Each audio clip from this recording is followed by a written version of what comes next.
Wake up, man. Oh, shoot. We back. We back. It's the J.Soul morning show. Wake up, wake up, wake up. I've got another guest for y'all, and y'all not gonna believe it. Like I don't know how I got on his schedule. I don't know how, we made this happen.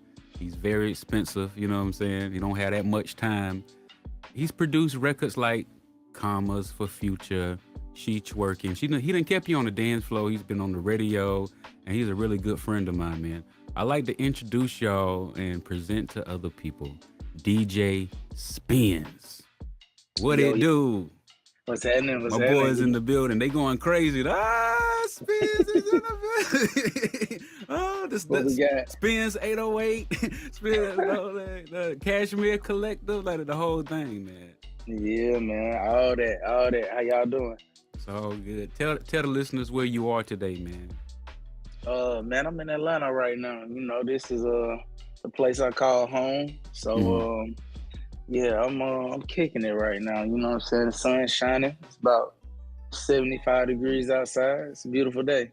Now we could start where we are now. We could start these people from the beginning. Hmm. Everybody knows that you from Augusta, Georgia. You know what I'm Right. saying? And then you know, um, I've interviewed my cousin Shay. He's from Augusta too. So like, there's a lot of little people don't really Yeah. know what's going on, man. So tell these people a little bit about your music journey that they don't know from the beginning. You know what I'm saying? We're gonna touch on a Hmm. little bit of that, and then we're going into some personal reflections. Oh yeah. Well, yeah, definitely. Been doing music as long as I can remember. My grandma and my uncle owned a supper club, so that was kind of like, I guess you could say, the first piece of like knowing music. What was the name of it? Mr. J's Famous Dough. Okay, Yes, where that's at? Augusta, Well, Georgia. right, You know right, what I'm right. saying? That's where I was rooted. That's where I grew from. You know what I'm saying? That's why I had the pleasure of meeting, Soul, Blends, you know what I'm saying, which I consider them family. Like, Right. because with doing music at such a young age, or taking an interest in what I would say is kind of like a smaller town, not necessarily a major city, Hmm. but we had major things to come out of our city. But it just was, like, we didn't even have like a guitar center or anything like that. So, you know just building some camaraderie with people who had the same interests, and who also, what I'm saying, were gifted in their own ways. It's just like, it was instrumental to my journey, you know what I'm saying? And I feel like, it goes on the other side of the coin too, because music is a congregational thing, you know what I'm Hmm. saying? Like, I Hmm. feel like you grow together through, you know, the music. It's a ministry. So, Hmm. Yeah, um, yeah, yeah, definitely. I started with in my uncle and my grandma's club, just being there because I had to be there as a family business, and Hmm. they're playing, blues, you know what I'm saying, disco, Hmm. what I mean, all kind of stuff like that, soul, R&B. So that was like my first introduction to it. And the first thing I decided, I was like, okay, you know, I was leaving elementary school, and people was interested in football, interested in Hmm. basketball. Hmm. I like sports and shit, but True. I was just playing like rec ball, and it was cool. But then by the time I got to like seventh grade, I realized I was not gonna be that tall. So like, I was like, all right, this athlete, it's cool, but let me just kind of focus on the music. And nobody Oh. around me right now is doing that. So Mm. this what I'm a stick to. And then that kind of kicked off my journey to like wanting to be a DJ. And I had already made good friends with the DJ at my grandma's spot. But obviously, he was playing more of the classics. But I'm Hmm. I'm a lot more grateful of that now than I was back then, It got you because familiar. Okay, got you. yeah, it just kind of like, especially when let's just say somebody a lot of people might have just grew up whatever music was in their time, you know what I'm Hmm. saying, and didn't have the experience from the older generation. So I feel like it just kind of like, seasoned me a little bit. Yeah, yeah, yeah. It gives Yeah, you that old soul when you can hear that old music and it's playing, and then it's like entertainment business. So you're seeing entrepreneurship, you're seeing all of those things. And in seventh yeah, grade, you was like, okay, well, I love music, I love the athlete stuff too, but like yeah, there's a lot of people who a lot taller, a lot whatever. yeah, So yeah. shoot, I let was me saying let that me get wasn't on. finna work out. I feel you. I feel you. Yeah, I was kind of similar. I was like, I wanted to play basketball and do my thing. It was just like that music it just called me, you know? yeah, It yeah. just You called can't me. run away from it. So let's talk about your shift from Augusta and then moving to Atlanta. Like there's a lot of places we could do music. Like, why you Right. feel like Atlanta? I just felt like that obviously was the closest hub to where the most motion was going on, but Mm-hmm. to me it was just like it. Like it wasn't like I had an option like, well, maybe I should go to New York. It was like, nah, like I'm going to Atlanta. Like Yeah. everything that I wanted to do was in Atlanta. Like I Mm-hmm. could, I mean, all the artists that I was like really into, Yeah. like they were all, if not from Atlanta, they were in Atlanta, Mm-hmm. So Mm-hmm. it just was kind of like, I felt it in my gut and was just like, like this is where I need to be. Like, Yeah. and also, being grateful that I had that upbringing, because there was a lot of like instrumental things that happened in Augusta that I feel like over prepared me to come to Atlanta. Hmm. So, You can like touch on that. yeah, it was just, like when I got here, I came for college. Like that was, Mm-hmm. that was my, that was my, that was my ticket in the door. You know what I'm Okay. saying? You Because want the you mom want to was shout like, out to college? nah, I don't. Okay. But, um, my mom, was like, I'm graduating high school. She like, you going to school? And so she just wasn't gonna let me like wander, Just and go to Atlanta and just go to the studio and whatever happens. right and go I live a feel. pipe dream, So she was like, school, and then I looked up the Art Institute and then Full Sail at the time because I was telling her I was like, could you? I went to Johnson in Mm-hmm. Augusta or whatever. It Mm-hmm. was like an engineering school, but like I hated school. I feel you. So yeah, I'm like, for college, and I'm already this deep into music. I was like, please don't send me to regular college because I hate Okay. school. You know what I'm saying? Right. Like she was like, okay, if you find something that's like that, and then in Atlanta, then cool. You can do that. So we found the Art Institute. Um, she got me some loans. I was able to get in, and Mm-hmm. I had a not a dorm, but like I had a roommate at first. It was in college housing or whatever, Yeah, and I remember. yeah, I was at Metro Point. They call Mm-hmm. it Westmar now, I think. But Oh, okay. yeah, so did that. Hold on, let me just make sure. What was the question again? So I don't want to go too far off that. No, we're not going off of it. But Okay. but you said there were some things in Augusta that prepared you for Oh, being in Atlanta.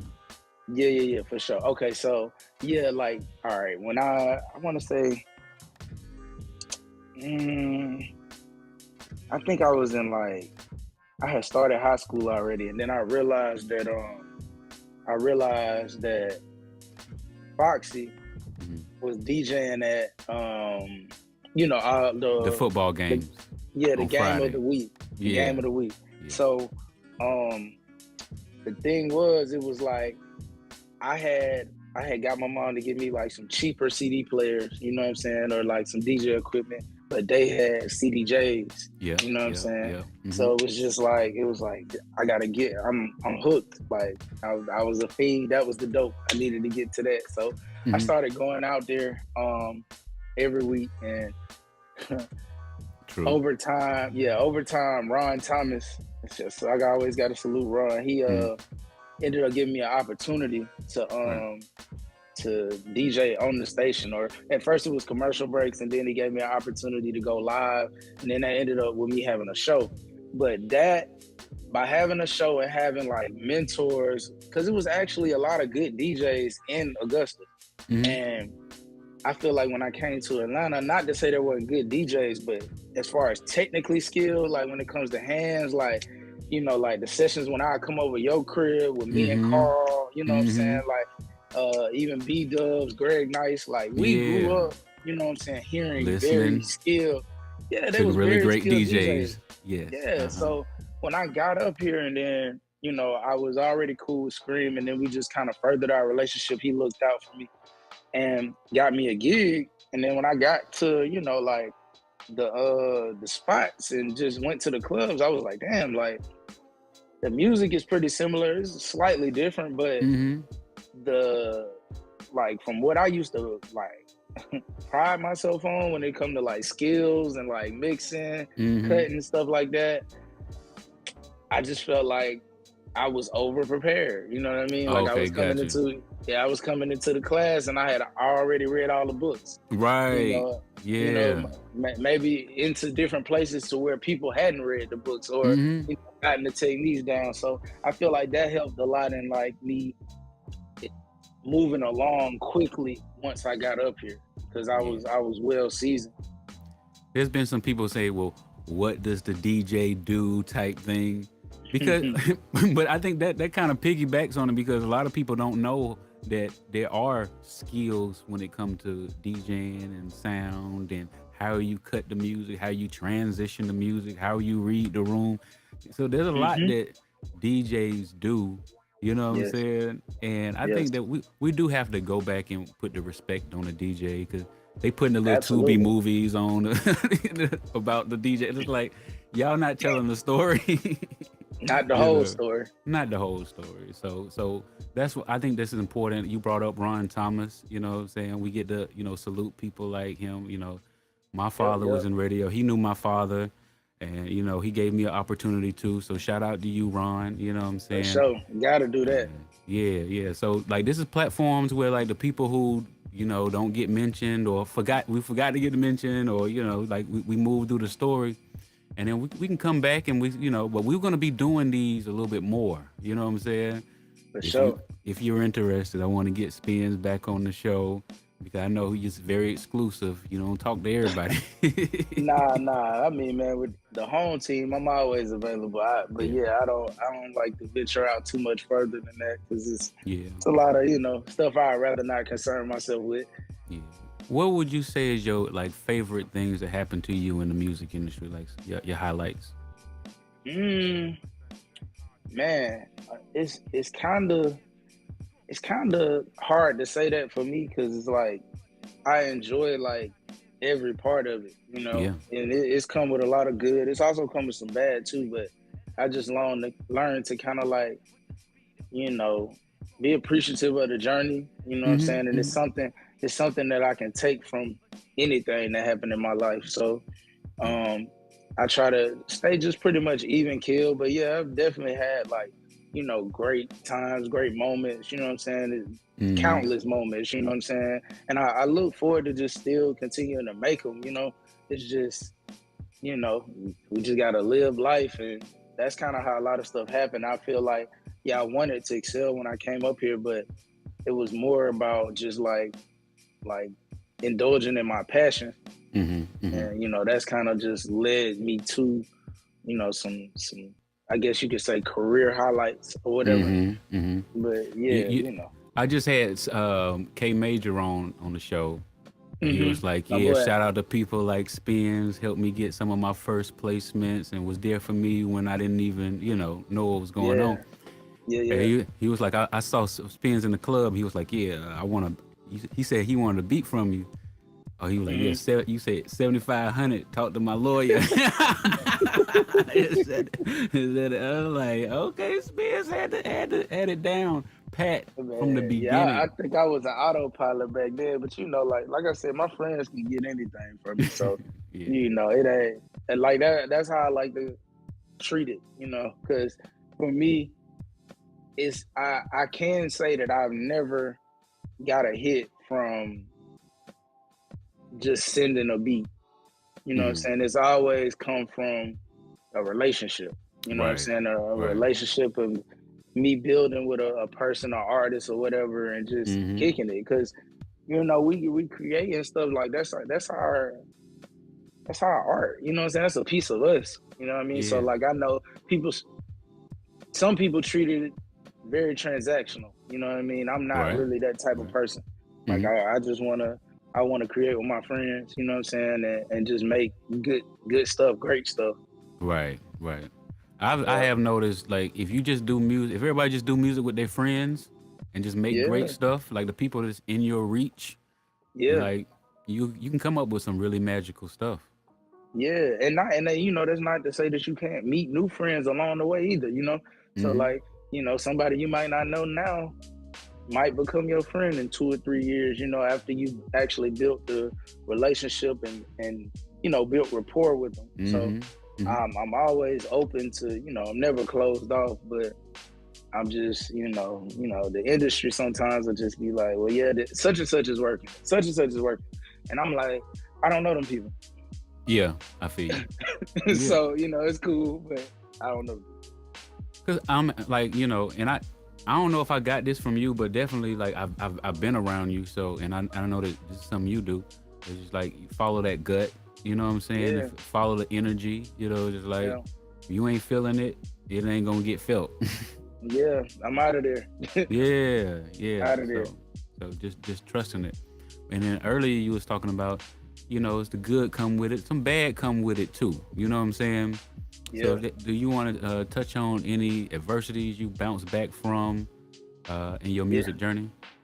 Yeah, man. I tell everybody like life is gonna happen. You know what I'm Mm-hmm. saying? So it's just to me about your approach in life. Like it don't matter if you got $1, it don't matter if you got $1 billion. Like Mm-hmm. life Mm-hmm. is gonna present you with problems constantly.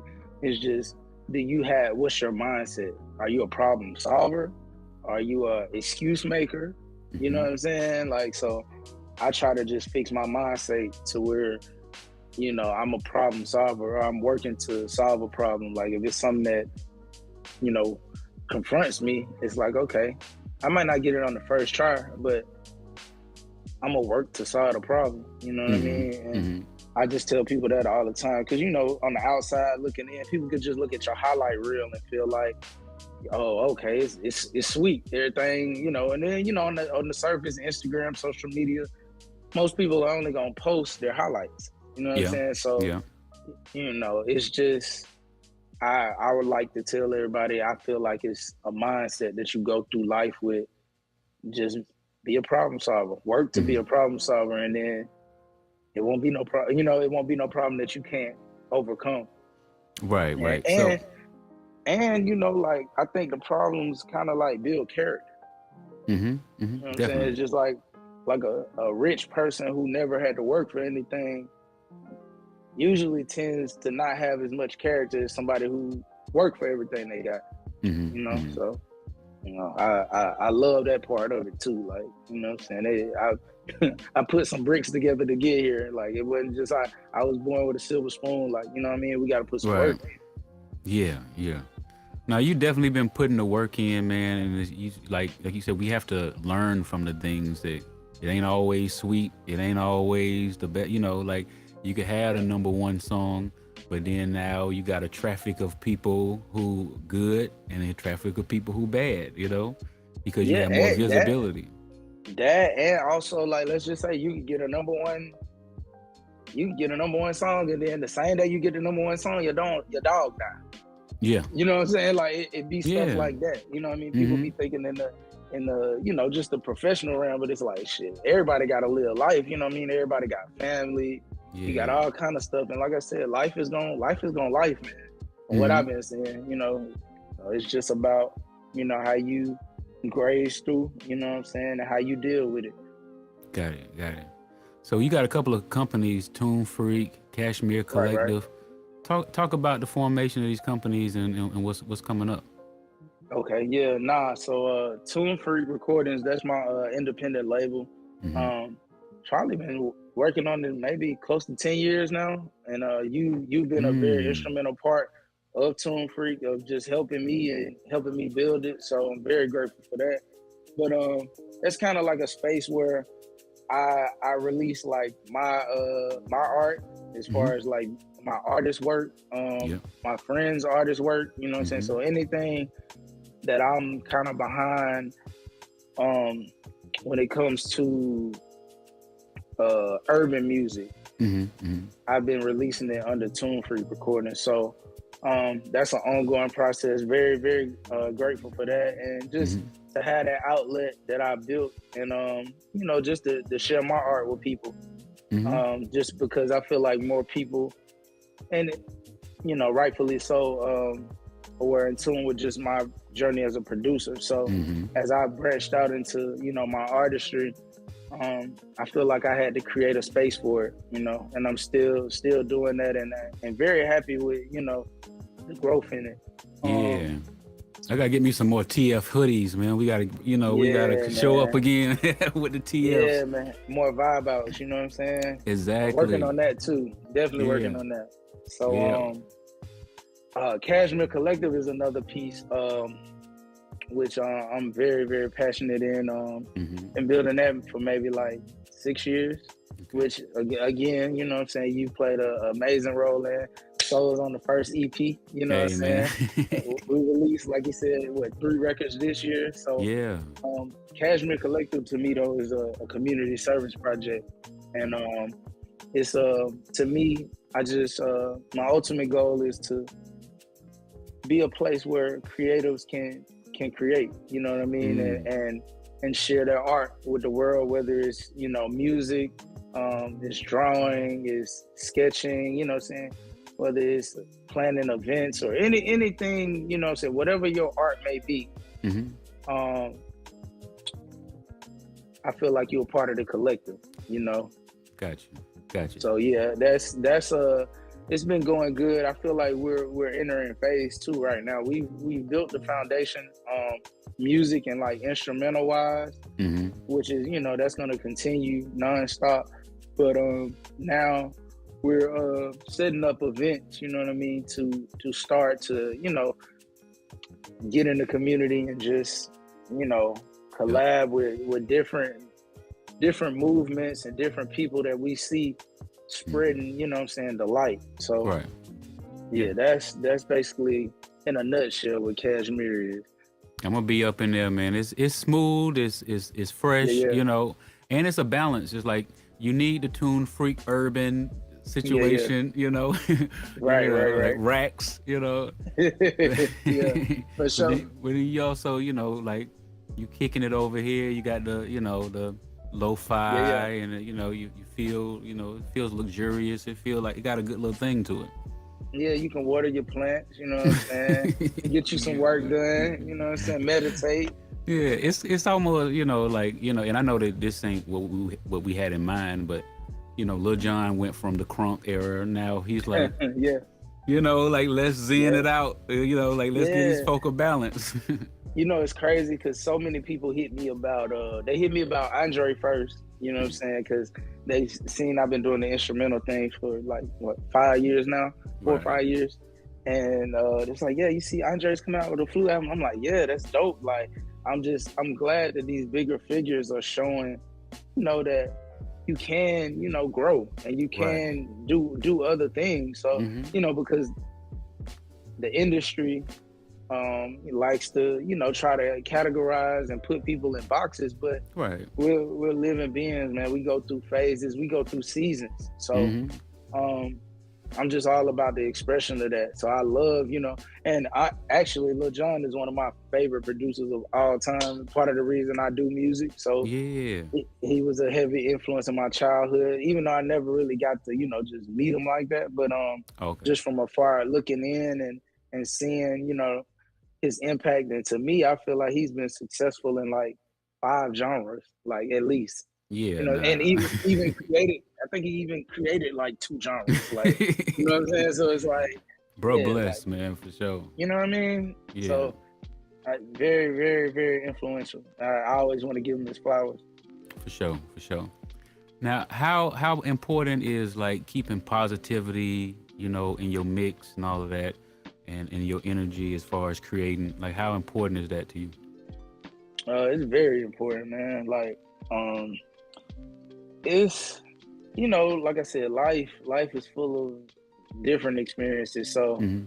to me, part of my problem solving algorithm has been to, stay positively charged. And Yeah. there's so much that can bring you down just from social media Mhm. to, your peers, to the news, to whatever's going on in the world. That's, why I like to have a escape. Like I have to meditate. I have to have Cashmere Collective in my life to kind of, balance me out. Like I might Mhm. go off too far to the left and then it's like, okay, I can come back and get my zen right here with Cashmere. You know what I mean? It's like I come back to that to continue to reset. That's Mhm. been like the reset frequency for me. And I feel like that's important for all human beings. So that's why, I wanted to share that art with people because I'm like, it helps me. So hopefully it can help somebody else. Yeah. Do you feel like it's cutting through, or do you feel like sometimes people just feel like DJ Spins are just listening to all trap beats all day, like only making trap beats? Or like, Well, from the way I see it now, like, yeah, in the beginning, I'm sure like when they saw me post like the first instrumental album or whatever, they like, okay. Then they see me post another instrumental album, they're like, okay, mm-hmm. another one. And so, oh, maybe I should listen this time. You know what I mean? And so I've seen, the the transition. You know what I mean, from where I started at the beginning of this journey to now, and I definitely could say that I'm very pleased with the amount of people that I've been able to affect, and I hope that I can affect a lot more. Mm-hmm. Yeah. No, you've been all over the country, really all over the world, Japan, Singapore, like just to name a few. But I'm thinking like, well, how has that travel, impacted, your way of thinking as well? Man, travel is amazing. Just to me, for the simple fact of the perspective that you gain every time you travel. Mm-hmm. So I tell people all the time, like, especially when I run into somebody who might be complaining about a situation, Mm. which I recently had to talk about, and I'm just like, man, I know from being of faith. I'm sure you heard the term a lot of times. You don't know how blessed you are, Mm. but Mm-hmm. I really like to reiterate that to people because in my travels I've seen a lot of cool things, but I've also seen people living in conditions that I couldn't imagine. You Mm. know what I'm saying? Mm-hmm. So I realized that we live in America, and America is what it is. But Yeah. from my travels and my Mm. my tens and twenties of countries that I've seen, Mm-hmm. we are very very blessed, and then not even in the sense of you're driving a Benz or a Bentley or a Rolls Royce or anything like that. If you could be out here in a one bedroom apartment, you have AC, Mm-hmm. you have like your mother said, a roof over your head, you Yeah. have a bathroom. Like I don't think people understand that people don't have that. Right. You know Right. what I'm saying? So it's just like, Electricity and you know lights what I'm and saying? Like you can yeah. go to the grocery store, you don't have to kill your food. Right. You know what I'm Right. saying? So yeah, like for me, the traveling just opened my brain up to see like, hey man, you know what I'm saying? Like it's a lot of stuff out here and like, a lot of the shit, people act like brats about, or excuse me, I don't know if I can curse, but Yeah, the you stuff that can. the stuff that people act like brats about, like Mm-hmm. man, like you're extremely blessed, man. It could be Right. worse. It Definitely. could be worse. That yeah. Definitely. Well, Spence, I ain't ready for you to go yet. You know what I'm saying? But Oh I've yeah, nah, enjoyed, I appreciate you. I've enjoyed the conversation, and I gotta make sure that I invite you back. That we continue this going on. This is floor Sure. 62. You know what I'm saying? So welcome to the building. Yes, Like this sir. is where Yes, this is where sir. we're gonna be at. So we're gonna turn up Tune Freak. We're gonna turn up Cashmere Collector. We're gonna turn up DJ Love. Spins, man. What do you want to Thank you. leave the Thank you. people with? Hey man, I just want to leave them with peace, man. Thank you for having me. You know what I'm Mm-hmm. saying? Just want to send love and peace, man. Okay, well y'all heard it, man. Look, from Augusta, Georgia, is my brother from another mother, man. Shout out You know to what I'm your saying? mom. Shout out to my Shout out to mom. Mama Soul. You know what I'm Yeah, saying? You know what I all mean? good, all good. Very Thank you, grateful. thank you, Spins, and we'll see you next time. Okay, man.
till the music stop. My bad, I had you extra loaded over here. Hit that blue button that say start recording on OBS, and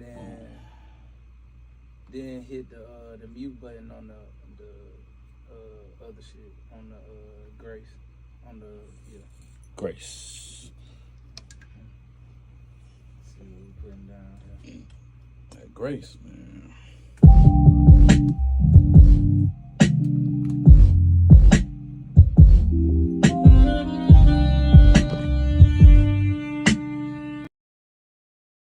What it is, man, it's your boy K Major, and this is my exclusive new song called Talk to Me Nice on Floor 62 Radio.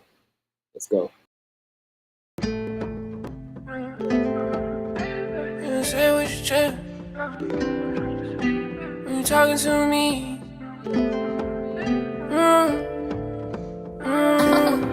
Talk to me nice, yeah. You better talk to me nice, that's right. Yeah, talk to me nice, there you go. Yeah, some good advice. Talk to me nice, that's right. Yeah. Talk to me nice. Said where was you when I was down bad? Out here on my own trying to get a bag. This ain't more than you don't get a pass. She wasn't cool, but I got the last laugh. Used all your favors now, looking for mine. Came up, got paper, but it's more on my mind. Nah, this ain't the old me. See, I'm on some new shit, love. Yeah, talk to me nice.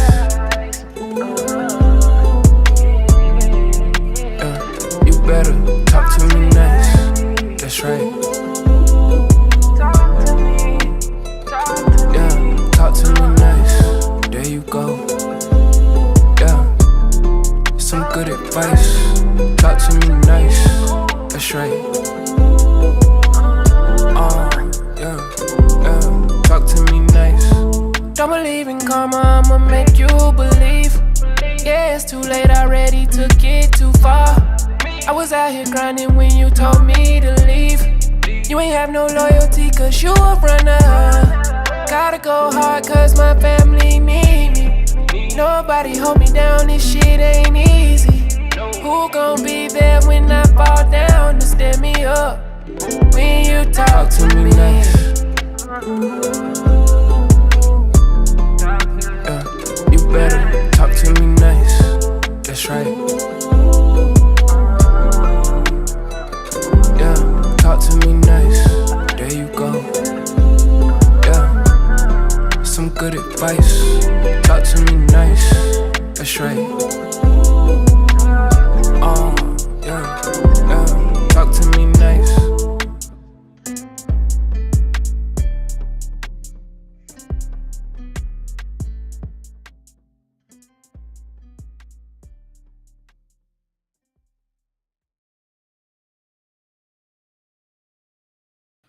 Wake up, man. It's the J.Soul morning show. I told y'all I had a brand new guest for y'all, a very special guest.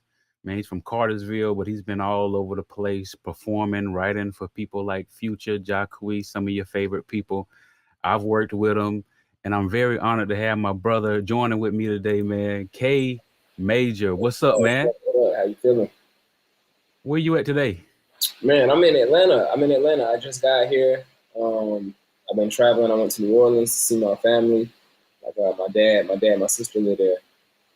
She got a nonprofit out there that's doing well. So I went out there to check on her and visit them. And now I'm back here for the new week, ready to get started. You know how it go.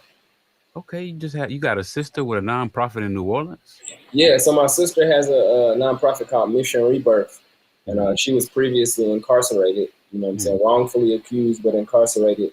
Right. And, you know, when you got things on your record that make you, it's hard to recover. So you got people that's got felonies on their record or whatever on their record, but they good people. They working people with degrees or whatever. And then, you know, when they try to work past that point, you can't really get hired anywhere. You got to kind of start over. And it's like a burden on you. Like you can never be better. Even when you're better, you can never be better. So she created a nonprofit to help those people get job interviews, show them different ways to maneuver and the ways that she made it, you know what I'm saying, throughout that. And even going to get our record expunged and, you know, different things like that, and getting multiple degrees and studying at Xavier. That's something that she's been doing. So it's became big to where she's partnered with the city, like the mayor, the sheriff's department, a lot of people down there. And it's just expanded massively. I've got to go check that out, man, because you know that this is so in line with the work that me and a lot of people close to me do. And I had no idea. I didn't even know you had a sister, man. So it's good we having this interview Oh now. yeah, So my sister's the oldest of us all. Okay. She's the oldest Okay. of three. So Okay. she kind of set the foundation for us all. And you know, she ran across some hard times in her life to where she was helping people and was in the wrong crowd, and she, you know, took full responsibility. But the blessing, you know, it's like a full circle moment happening right now where the same people who, you know, accused her and locked her up and did all that are the same people that's granting her grants and things of such, and partnering with her to do better in the community. So it's amazing to see, you know, it's God's work, definitely. Yeah, God said He'll make your enemies the footstool now. So And that's exactly what I'm seeing happen, bro. On a daily. That's what's up. Let's go to your music journey, because I read your bio too. 15 years old, Cartersville. And so give me some of your music background and give us some of your journey. Yeah, man. I started doing music when I was 12 years old, 12, 13 in Cartersville, Georgia. And, you know, I was playing sports at first. I was in the band in high school, and I love music. You know, my dad did bookings. What did you play in the band, real quick, man? Well, okay, so I started on trumpet. Oh, okay. My 8th grade year, or my 7th grade year, and I Okay. hated it. I learned it. This is how I was introduced to learning reading music. But Gotcha. all the cool kids was in drumline. You know, all the black kids, especially. And it was like, yo, all my homies in drumline. What's up? Why am I doing? The trumpet was shiny at first, but the drums was just crazy. You know, it was a culture, and drumline that came out that year. True. So at this point, like, I played trumpet. They didn't allow you to switch instruments, but my mom cornered the music teacher in Walmart, got me a tryout, and so all summer I self-taught myself. We couldn't afford lessons. I had to catch up with the kids. They already had a year ahead of me, so I had to catch up. And I went to like the people older than me to learn over the summer and trained, and then I became a snare drummer. Okay. You know, and I was in marching band, and I stood strong with it. But I also was rapping. You know, I was touching with raps and burning CDs and recording myself and making beats. I was experimenting with that at a young age, and had a lot of peers around me who was doing the same thing. Just in a small town, we didn't have a way out. So, how small is Cartersville? Like, I mean, now it's grown. You know, we got people like Trevor Lawrence, Ashton Hagens. Even on the music side, we got people like Brian Sannon. He's got crazy TikTok following. He just dropped. He's been dropping hella records that's streaming millions. You know what I'm saying? And he shot a video at our movie theater. That's unheard of. Like, but where it was when I was growing up was like the population was maybe 60, 70,000 people, and out of that, you maybe had like 10,000 black people. We had 3 schools there, small town, barely hit a radio station in Atlanta. No music outlet at all. Like, you just rapped. That was it. Like, when you sold product to people in the city. Other than that, making it big was like a dream, really a dream. So how did you get out of that? Yeah, so I'm working at McDonald's in 2005, 6. I'm working at McDonald's. Right off the exit, exit 288, still there in Cartersville. And DJ Yola at the time has a song called I Ain't Gonna Let Up. That's out in Atlanta. MySpace is showing us this. You know what I'm saying? MySpace is where you're seeing all this at. YouTube really ain't the thing yet. It's MySpace. So we're on MySpace finding out about artists, and all of a sudden I look up, I'm clocking out of work, about to get out of work, and I see DJ Yola. I'm like, hey, you look familiar. I'm like, hey, DJ Yola. So he had his security, his management team, they had jewelry on. Like that. So I walked up to the guy with the jewelry on. His name was Big Ron, and that was his manager. He also, you know, fast forward, Big Ron was managing Shawty Red, Fat Boy, the producer. These people at the time. And he had a company partner with Fat Boy in called Black Shield. So you know, they were together. I didn't really know who Fat Boy was or Shawty Red like that. I just knew Yellow. Right. You know, I wasn't in the production line yet. I was making beats, but I wasn't big on. If you want Timberland, Swiss Beats, For Real, like those names, I really didn't know. You know, I didn't know the South like Toon or Drummer Boy, like these names, like the brand of producers, whatever. You know what I'm saying? So I meet them. I got, you know, 14-year-old energy, 15-year-old energy. I'm like, yo, I'm the hottest guy in the city. Like, you need to listen to my music. Like, what's up? But I didn't go to the artist. I knew better than that. I went to the manager, and he was like, man, Okay. on my face. You know, but I worked at McDonald's, so I had some pull in there. So I was like, well, look, man, McDonald's on me. You know what I'm saying? Okay. And I pay for all the McDonald's if you listen to my music. You know what I mean? Right. And so I ended up giving them a discount, getting the McDonald's discount, you know. And while they was bagging up all them large orders and stuff, I was off of work. So I went to the car with the manager and played him some songs, and he was mind blown. He was like, wait, you talented for real. Like, this is hard. Like, bro, we got a boom, boom, boom. Like, where your parents at? You know, like, so that ended up being my first situation, my first management deal, production deal. Okay. It wasn't for beats. It was just being an artist. You know, I went by like K-Swag back then or something. K-Swag, I saw that. I was Young Star, and I was KB the Youngster. Okay. And then it was K-Swag, then K-Major. Okay, got you. Yeah, so that was my K-Swag era. And yeah, I was introduced to the industry at that point. I was around acts like Gucci and, you know, R. Kelly had signed this artist at the time. Kalina from Dirty Money was writing a lot of that stuff. Yin Yang Twins, Mike Jones, Waka, the beginning of Waka, Southside before he made beats and stuff. And how old were you right here? I'm like 14, 15 years old. Okay, got you. Yeah, as a matter of fact, I was 16 because I had just started driving. Okay, got you. Yeah, I'm 16 because I can drive to Atlanta on my own. At first, I couldn't, so it was like a transition between 15 and 16. At first, I couldn't drive when I first met them. You know what I'm saying? Okay, yeah. I really wasn't driving. I think I had my learners or something, or my parents let me drive, but I wasn't supposed to. It was something crazy, but I was that young, man. I had a song called When I Start Driving on one of them songs that I played them. I gotta hear the old K-Swag music. You gotta play my city know. Like, people from Curtisville definitely know. They definitely know what's going on with that. They like, okay, well, you remember all this. So yeah, from there, man, I continued to go to high school in my city. It was more of a business for me at that point. Not really strong business, just like I knew I was a brand. I knew I was a product. I feel like I had a deal. You know what I'm saying? I got a record deal now, so I'm moving different. So I had my crew with me. I started 3MG, my own company, and it was just kind of like, you 3MG, you 3MG, we 3MG, this 3MG. You know, at first. Then I was in a group called 3MG where it was me and my homie. And we named ourselves 3MG. And it was me and an artist named Chosen One. I got a big story, long story, bro. But that turned into me and him. This is the same era of time. Signed to Fat Boy and Big Ron and them. That deal lasts 2 years. I get out of that deal. Nothing happens in that deal for real. I just really learned what the industry is, and I'm learning this like new, like fresh, like freshman. So right after that, I feel like I had more confidence getting out that deal to kind of like do it myself and get back to some of my old ways of dropping music and selling it because I was making money, but also knowing it's a bigger world out here. So that's when me and Anthony decided to be a group. And this is like my junior, senior year of high school. And then ongoing, or not junior, senior year, I'm going to say senior year. Yeah, senior year past that point, it was me and Anthony. And we did that for 2-3 years. And we did shows in Atlanta. Now my brother is in Atlanta a lot. My older brother is in Atlanta, so he kind of managing us at the time and helping us set the LLCs up. This is like 2009 now. He helping us get the LLC for 3MG Entertainment, and boom, boom, boom. And then right when this happens, we don't have no budget. We don't have nothing going on. We just all my brother putting his money in. Like, had a job running 200 here and helping with CDs, and then me having to get my hustle on. And this was going on at this time. And you gotta send me some pictures and some videos and stuff. We're gonna run it through while we talk. Yeah, it's so much. I'm pulling it. I actively been pulling it for the last 3 years, trying to pull different stuff. Yeah, that's what it's about. It's about telling the stories.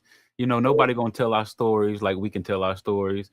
And then a lot of times when people do be telling some of the story and then they kind of leave, you're like, oh yeah, okay, y'all didn't want to talk about Scream, or y'all didn't want to, you didn't want to talk about K Major, you know, like. Yeah, I try exactly. I get left out of a lot of people's stories, and so I try to tell mine and try to make sure I remember everybody that was a part Of course, sometimes you're not gonna remember. I remember everybody, but in storytelling mode, sometimes you're telling general storylines than a specific, like who brung you here, who took you here. But a lot of people played a part, whether it was small and big in my career. I know that for a fact. So I know it's a lot of people out here that's just like, yeah, I drove into the studio, or yeah, I did this, and I'm like, yeah, I was moving as a kid. I'm everywhere doing everything. But yeah, What me would and you Ant say was in is Atlanta. like? Oh, go ahead. You and Ant was in Atlanta. Go ahead. No, I was just saying, me and Ant was in Atlanta, man, and that just turned into just continuing learning. If I'm to summarize it, I'm just learning. And this person, my manager now, and Nina Nine from Sirius Radio, and then Coach K, my manager for a little bit, and then I'm independent again, and I got an investor. Like, I kind of been through a lot of that, to figure out who I am today. Right. You talked about learning, so I wanted to get maybe like 2 or 3 things you would say that you learned from the industry dealing. You've been around since you were 14, and I guess you're about 33 now. 33. You're born in 91. So give them some gems. Well, the biggest one I learned, I can't even say biggest, but the one I'm on right now, where I put a magnifying glass, is age doesn't matter in this industry. I think a lot of us start off wanting that record deal. Like, I want to sign a record deal, but I don't think we really know what that is. I think that we just put two things together. Like, most of the time when people say they signed a record deal, now they got a Bentley outside. I think that's what happens, and in that is a lot of pressure that comes with that, because everybody's hustling, right? So you got the managers and people that's going to tell you need to be a certain age to get in the game. But really, that's just like, you need to be young enough for me to fuck you over. You know what I'm saying? And once you get old enough for me not to fuck you over, now you're a threat. You know what I'm saying? Now you're competition, and it's not so friendly. So I think that's what I learned. I came in young, so coming in young, everybody loves the young guy. Everybody can make some money with the young guy. It's effortless. It's just like you just be yourself. You be a gullible kid who don't know, like, hey, what's that? And they like, oh my gosh, he doesn't know. You know what I'm saying? Right. Like, it's just kind of that. And then as you progress, I think when I hit the 25 meter, that's when I saw the reality, and I kind of just started turning my face at the game. It was kind of like, this is category 5 time. Now the game is like, oh, how old is he? 25. Oh, he's too old. Like, at 25? Like, what? Like, I'm in the middle of the culture. Like, the girls like me. Like, I go outside. Like, I don't have a problem in today's society. I don't know who's making this decision, but at that point, I deciphered the game of what it is. It's a business. Man, really just, obtaining value, self-value. Self-value. You could be valuable to different people in the industry, and they'll use you for that. I think this far that people have seen I'm a great songwriter and producer. So when people look at me, they lean more towards what they benefit off of for me, and not really who I am. It takes my focus off, because you got to survive, right? You gotta make money to pay your rent and do things like that, but you also got to be fully yourself. And that decision sometimes is what I fought with a lot. So that's the biggest thing I learned. Just accept me for who I am, how I like to wear my hair, how I like to dress. What do I like to express? Because it's expression. It's not a systematic approach that should be, that sometimes we see in music, where it's like, sound like this, be like this, dress like this, hop and dance like this, or you're not a star. So like, what's a star? Like, exactly. What's a star? What's a hit? What's a superstar? and if people know what this is and how to build them, then why don't we have a new superstar every week? Yeah. So it's kind of like, I put all these things together in my head over the years of going crazy, quitting, giving up on myself, and now I'm kind of just coasting at my own pace of, like, I think self-discovery. I want to say like I'm rediscovering myself, like what I love, what I like to do. Okay, we'll talk about that. What's some of the things you discovered that you like to do that's going on now? Music style. I feel like I've been limited in music. Even to my peers, and I'm talking to people, I'm like, I can't continue to do the same things that I've done. I do like doing those things. I see what people like, but I see what people like, so sometimes your people around you will push a certain thing, like a certain agenda. You sound like this, or I love this about you, or okay, I love this about you. And I fall for those, things, because you're always searching for what people like, right? But the fans tell me, like, hey, we like all of you. Like, we like when you rap, we like when you sing, we like when you make beats, we like all of that. So a lot of times in my past, I would produce for Future or Usher, Chris Brown, Jacquees, whatever. But you listen to K Major albums, and I would only produce one song. I would kind of be discouraged when it came to my stuff, right? Or I would let people come in and do my stuff. But it's just like, at a certain point you realize like, wait, I'm great. Like people can help, we can collaborate, but I run this shit. Like this I feel you. Yeah, like I make the beats around this motherfucker, like, cause it's me. Like, you know what I'm saying? And I can, and God gave me that ability. Like he gave me the ability to be a producer and play instruments and post produce and engineer and mix and master. And sometimes you just have people like, I guess, I don't know. And it's like, hey, I want to be involved, but he do so much. So what can I do? And for a lot of times I would give people those positions. Oh, you can make the beat, bro. Oh no, you can do this. And now I'm kind of, I'm selfishly like, listen to these ideas. This is what I'm thinking, and see what you can add to, or you can come to the table with something, but I'm always going to put my, like, nah, that's not what I'm on right now. Or this is what I'm on. And I keep that. Like I set that precedent of what's going on.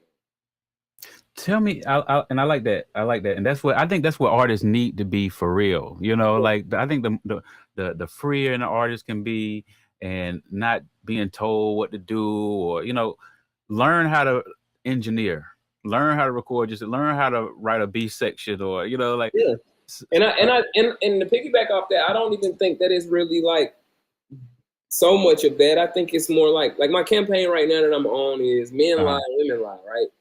Okay. But it's kind of like, why do we lie? Right? Why do we lie? Is all lying negative? Sometimes we lie for a positive, sometimes we lie for a negative. But lying is lying. We all agree that a lie is a lie. Like we know what a lie is, but do we know what a lie does? Like if the public really knew everything, could we survive? So are we lied to for our survival?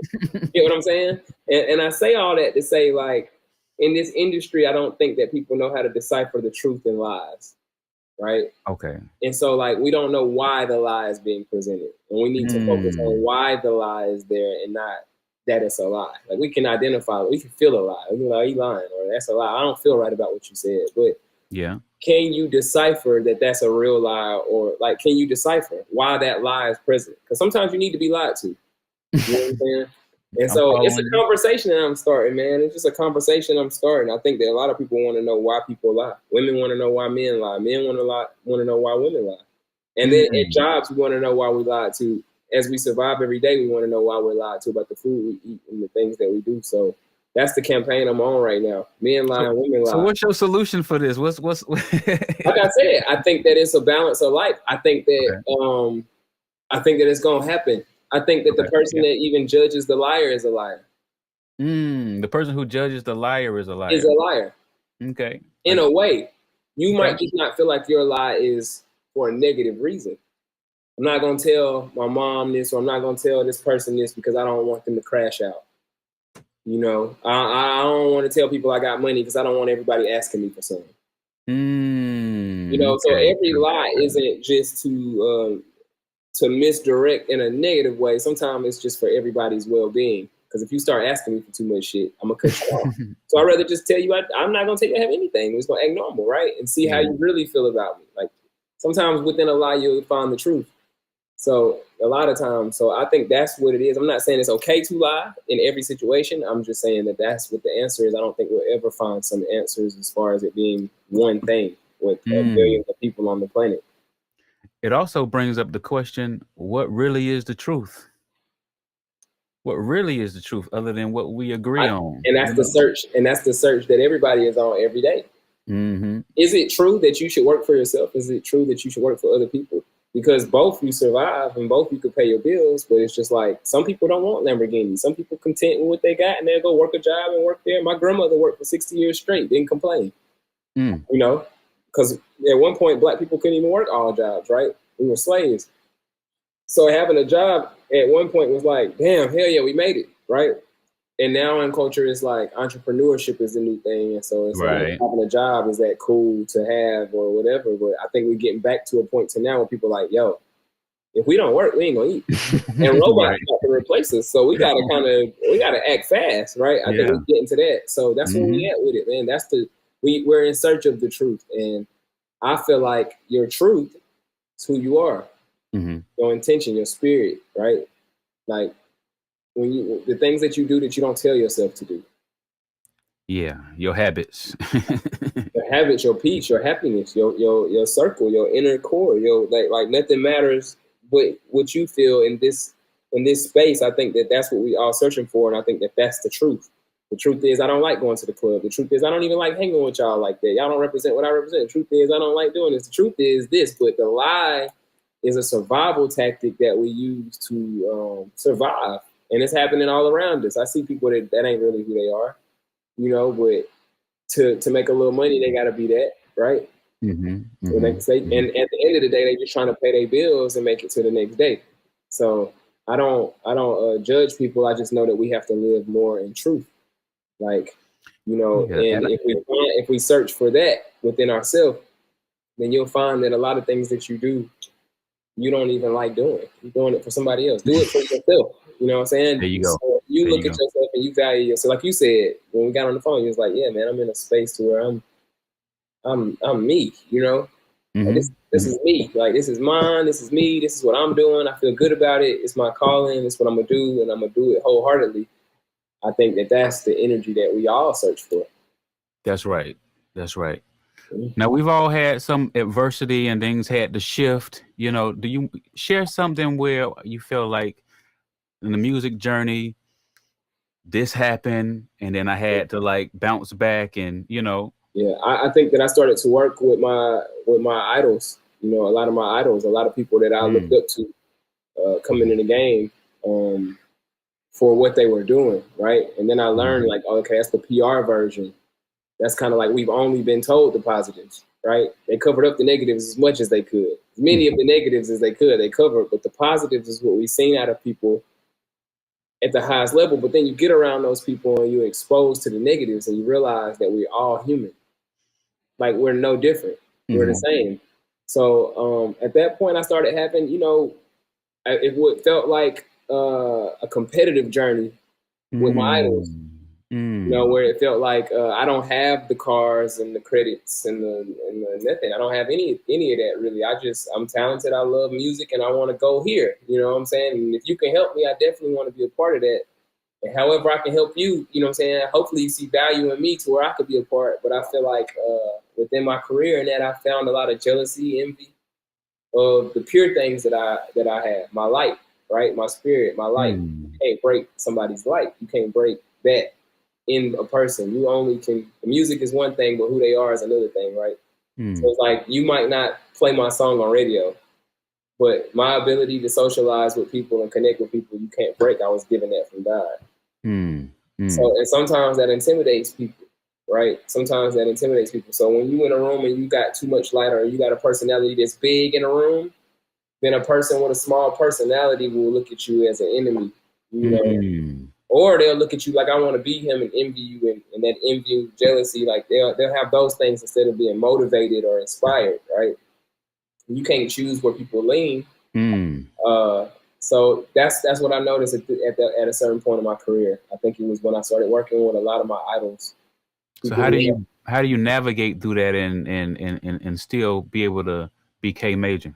Yeah, I think that's where the human you comes, right? So if somebody walk up to you and slap you, no matter where you at, you don't want to fight. Yeah, so it's like when you walk into a room, you professional, right? I got my collar buttoned up, I got my tie on, like I speak professional, like I'm here to do my job, and I mean this, like I genuinely came here to do my job and be professional. Like, I don't hate anybody, I don't want to harm anybody, right? But then you get bullied and punched and beat up and kicked to a point where you're like, hey man, I'm a grown man, bro, I'll beat your ass, you know what I'm saying? You become that person, and then you see everybody kind of like frail. And everybody's scared of you. But then what I learned about the industry is when you do that, now you're hard to work with, or you deemed just aggressive. You know, you just got aggressive personality. It might have never been me. You know, I never had a really aggressive personality, but respect is another thing. So like I said, sometimes you get pushed to a point of humanness. And I think that's what people mean by sell your soul. I think when you get pushed to that point, you either can sell your soul and say, you know what, I know this is wrong. You know what I'm saying? But it is what it is. Let me make a lot of money. I'll just be whatever you want me to be. Or it's kind of like, well, now my character says and how I was raised says that don't line up with my belief, right? Right. Life in a whole. So I would rather not have the fame and the fortune. Okay. That means that I can keep my dignity and my character and go home and sleep well at night. So I feel like a lot of people have made that decision. You know, I'm not the first. I just feel like I'm the first to kind of break it down in a way that people can hear it and be like, well, dang, that's it. That's I'm not tripping. Like, that's it. So men lie, women lie. That's where I'm at. Okay, cool. Yeah. Give me maybe like 2 or 3 highlights, your favorite things that has happened to you in the music industry. Oh man, getting my first placements. Shout out to people like DJ Spins. People that just saw me at a time and, you know, didn't have to do something. You know what I'm saying? Like, people that you've seen winning and getting credits and they just did something small, like acknowledge you. You know what I'm saying? Yo, you hard. Like, that go a long way, I think, that, and people don't really notice that. That changed everything for me, because I remember walking up to, and I just use him specifically because we got a lot of music out. And it's like, I remember walking up to him one time in the club and he was like, oh, yeah, beat 7,500. You know, I was like, nobody. Like, bro, I want some beats, 7,500. Talk to my manager. And then you learn relationships. Like, Nina Nine's my manager at Sirius Radio. Spence went up to the crib one time. I see him, smoke one with him. Well, I don't even think he smoked. I think I smoked, but smoked one. And then met him then. You know, now I'm signed to Dream. DJ MLK sends me a beat. I do a hook. It's on a Spins beat. You know what I'm saying? Spins, what is this? He's like, oh, it's K Major. So that's how I learned value. You know what I'm saying? But those times of people at their level, even DJ MLK, Nina Nine, all these people, to already have motion going on, their careers going their own life, and to say he's talented, I'm a rock with him. Whether it was a short time or a long time, those things let me know, like, okay, yeah, it's an affirmation. This is what I'm supposed to be doing. Because they see it, like, and that's all they see. That's all they're around. But they see me and I'm not even there, and they like, yo, you one of them. You're supposed to be over here. You know what I'm saying? Yeah. That's big for me. Okay, well, I've been seeing all these plaques you've been coming to your place and stuff. You know? Oh yeah, man. We set up and we load up. They on every wall. If you was here, you'll see they on every wall. I used to not be a plaque person. I feel you. I really still, well, I can't say now I am, but I wasn't a plaque person. But a lot of I learned that a lot of doubt, you know, when I would have conversations with people on my angle of the game, or we just be talking in small conversations, it was kind of like my opinion wasn't valued. I felt overlooked even in conversation. You know, it got to that point with me where I hate to say it like this because I don't want the industry to feel away. So it's with all due respect, but I'm anti-industry, right? I don't believe in the aesthetic of the industry right now. Yeah, I feel you. The culture of the industry right now, I'm not a fan of. You know, people got their different problems with streaming and stuff like that, but the culture, the people, the hazing. Yeah, the kiss the ring. Yeah, the this is supposed to be an art that we express ourselves, and then people are supposed to get notoriety for the level they do the art on, like the high level of performance. And it's more like, well, you're not cool with him, so I ain't cool with you, or you ain't have sex with this person, or you ain't pay this person, so like. And we forget that, especially in Black culture, we forget that we grew up in poverty. We grew up with nothing. Right. So, but they expect us to have $1 million to be heard. And I don't remember the world being like that. A lot of things that are the most notable things in the world weren't expensive. They were just value high because of like the things we're doing now, 100 years from now, none of us will be here, right? And so the things that we're doing now will be left here as artifacts. And it's like, what are you doing? So the gatekeeping thing of not showing the highest forms of art from the human society, not putting notoriety to that, or you basically saying you're burying history right in front of your eyes. You know what I'm saying? Because the people 100 years from now won't even discover it, or know it was even done. You know, so we got like Etta James, we got just a lot of people, poets and Van Gogh, and you know, it's before a blog site. That's right. That's right. These things really mean something to the culture and art. You know. Yeah, they've packaged it up and made it a system. You know. Exactly. When it was music and we were just supposed to share it, and you know, if you're working hard, great. You know, then it was never supposed to be like, okay, you working hard, but we got this person signed over here, so we're gonna make it look real easy for them, you know? I did a Black Excellent Awards. I actually won Artist of the Year, but I actually learned more at this award show than ever. I've been to the BT Awards. I've been to a lot of award shows, but this specific, it was in Cartersville. They got their own Black Excellent Awards up there now, right? We done gone to that. Like we doing it big, like a real award show, like big. But it goes over the history of the people from there. And the things that we've done in the world that's been big and impactful. And when I looked into that and I'm learning, I'm like, yeah, a lot of these people weren't famous. Yeah. You know, they weren't rich. Right. Martin Luther King, I didn't remember them saying he had $10 million or $100 million. Right. Exactly. Malcolm X. I just remember these people making impact. So it's like the oversaturation of the market makes us feel like we need that. When really the work you put in every day is validation.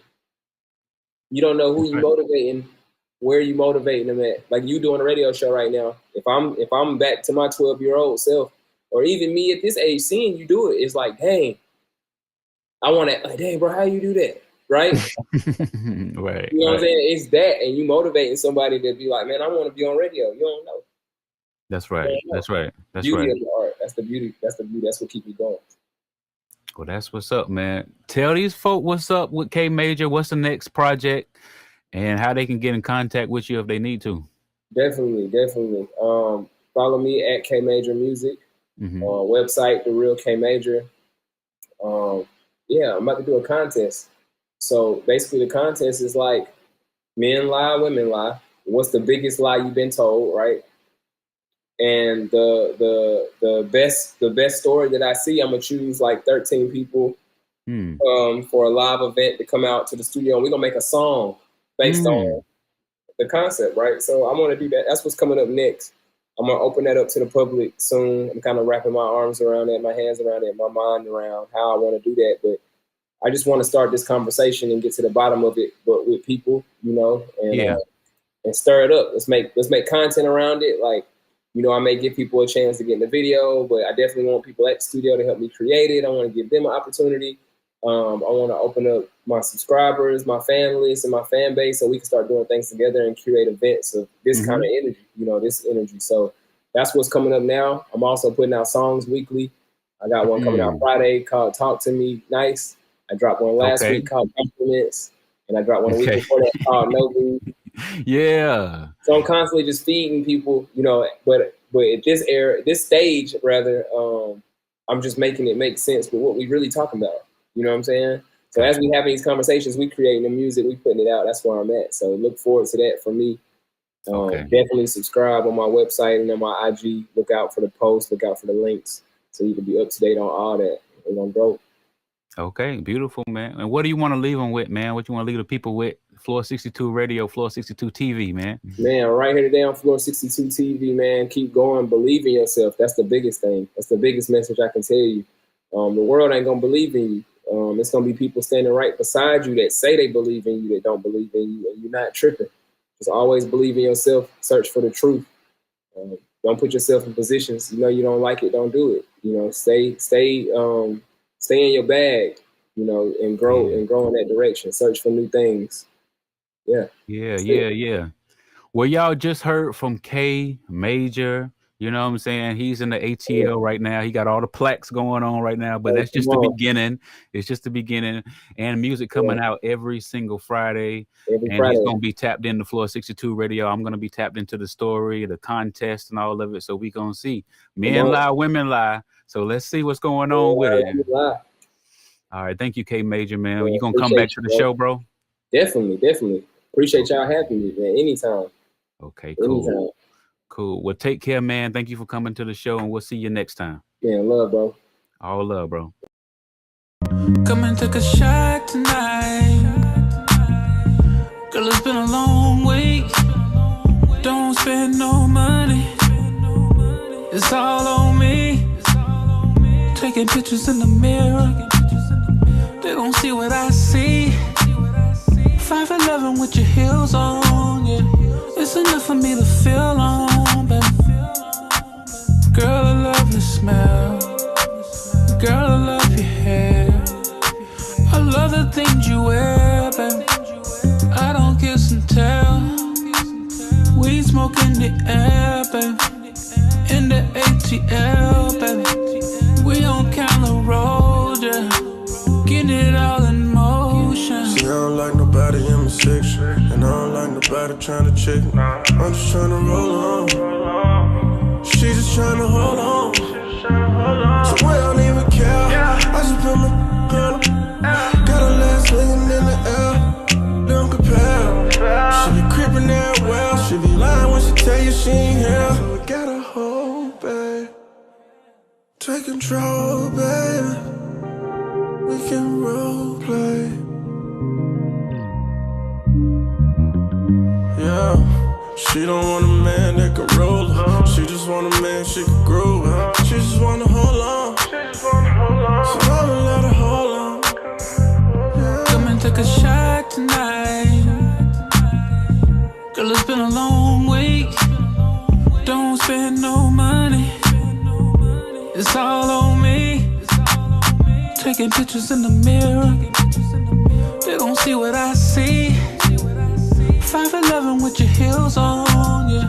It's enough for me to feel on, baby. Girl, your love is rare, and I don't think it's fair. And this ain't truth or dare, baby, but you the truth, I swear, baby. Sativa set the mood, yeah. We don't seem to care, baby. Dancing to the song, yeah. Getting it all in motion.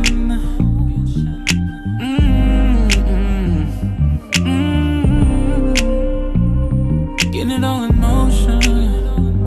Get it all in motion. Get it all in motion. Get it all in motion, yeah. Get it all in motion, yeah. Yeah, yeah, yeah, yeah. Yeah, yeah. In the ATL.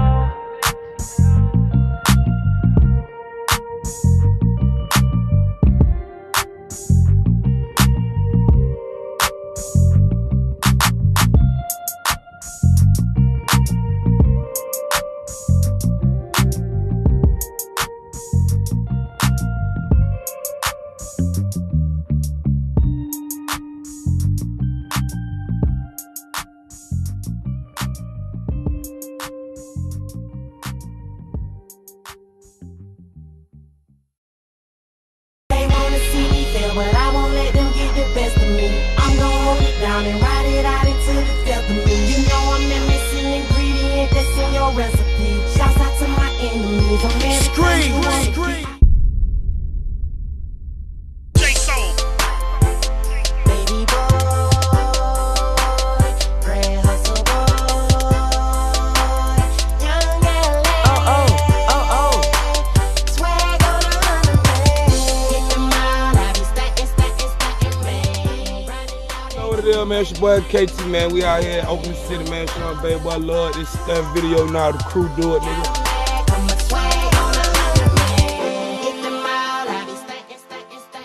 Okay, cool. What it do, man? Y'all already know, man. Your boy Young LA. We out here, man. West side kicking it, man. You know, zone folks stand up out here in Oakland City, man. And my little brother from little baby boy. We out here doing his video. Stunting. You know what we do. Cups up. It's in the house. We out here to party, just cool on the, you know, on the real good day. We got the kids out here. A lot of ladies came out supporting our movement. Y'all look out for baby boy. Baby boy on the move, man. J.Soul. We got another one. I'm a money-making nigga on a money-making mission. I got plans. The heart was in it. All the people showing love, and that's what it's about, you know what I mean? So stay tuned, we'll be right back after these scheduled, you know, messages. I'm a money-making nigga on a money-making mission. I got plans to go and get it while you slacking on your pep and I get nothing but. First video shoot for Baby Boy, man. We're really excited, man. J.Soul the Genius, 84soul.com. That's like my last name. This is the first thing. It's, you know, we were a little late, but it's all good. The sun just came out. It's a beautiful day.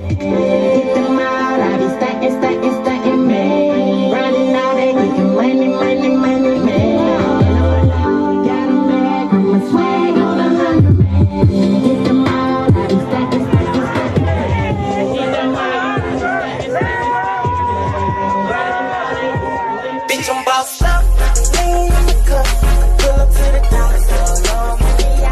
Bitch, I'm bossed Country King representing Groundhouse to the full. Red Rock Company. Hold on, baby. Go get that Cocaine 2 mixtape. Go drop that lean with Yo Gotti in Young LA, man. That's my single, man. You know, we be leaning like a motherfucker. You know what I'm saying? Easter color and the goddamn white cup, you know what I mean? Oh yeah, can't forget. Swag on 100 band. What up, baby boy? Let's get it, man. Introduction, man. Produced by Crack Team, man. Production. Crack Team production. That means everything they touch is crack. Got to know that, man. Crack Team. Crack Team. J.Soul. Baby boy, grand hustle boy, young LA. Swag on 100 man. Get them out, I be stacking, man. Grinding all day, getting money, man. I'm about till I fall. Got 'em mad, 'cause my swag on 100 man. Get them out, I be stacking, man. Grinding all day, getting money, man. I'm about till I fall. Got 'em mad, 'cause my swag on 100 man. Sex bitch shopping, Nina Marcus falling. I do this every day 'cause I be popping tags often. Money's not a problem, so I ball. It lean is smaller, turn on the wall. Buy everything I want, 100,000 when I cash out. I be like free me partner, I'ma shop until I pass out. Pockets filled with guap, money I got plenty. Gotta buy it all and leave them all empty. Get them out, I be stacking, man. Grinding all day, getting money, man. I'm about till I fall. Got 'em mad, 'cause my swag on 100 man. Get them out, I be stacking, man. Grinding all day, getting money, man. I'm about till I fall. Got 'em mad, 'cause my swag on 100 man. Walking to the mob, all the anti-7 jeans, Air Hardy 87, 32 in LRG, all the Coogee, all the Polo, all the Louis and Lacoste. When I feel my white boy swag, I just go shop at Hollister's. Eating apple Dodger, Saturday I rock a True Religion with the Prada. Money I got a lot of, pockets filled with guap. Money I got plenty, gotta buy it all and leave them all empty. Get them out, I be stacking, man. Grinding all day, getting money, man.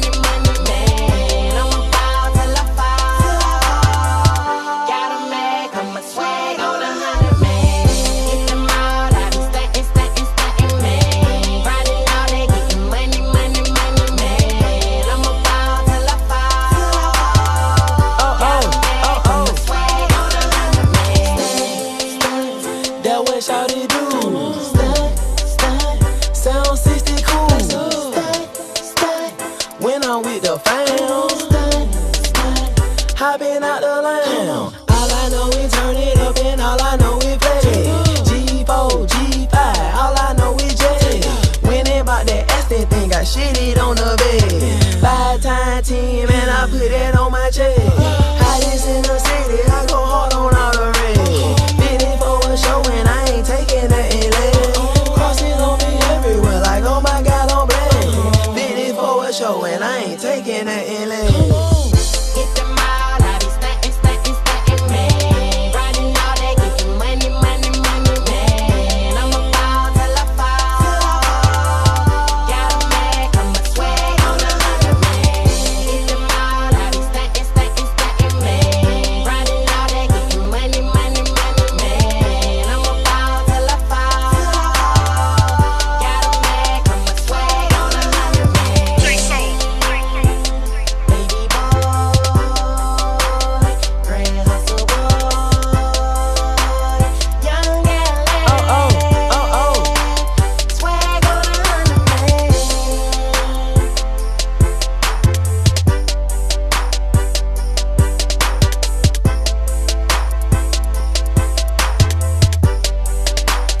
Swag on 100 man.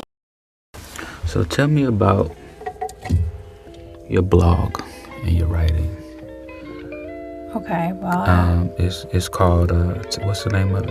the name of my blog is loveliftedme.blog.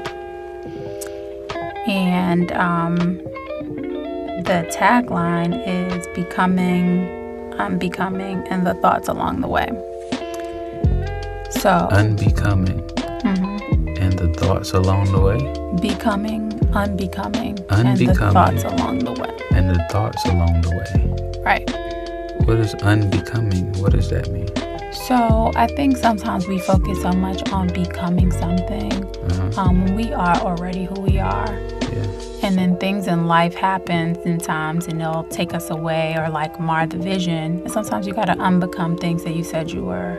You labeled yourself as a certain way, like I'm shy or I'm an introvert or sometimes you gotta unbecome that stuff to really be exactly, you know, who you are, who you wanna create yourself to be. Oh, you know, that's interesting because a lot of people do say, I am this and I am that way.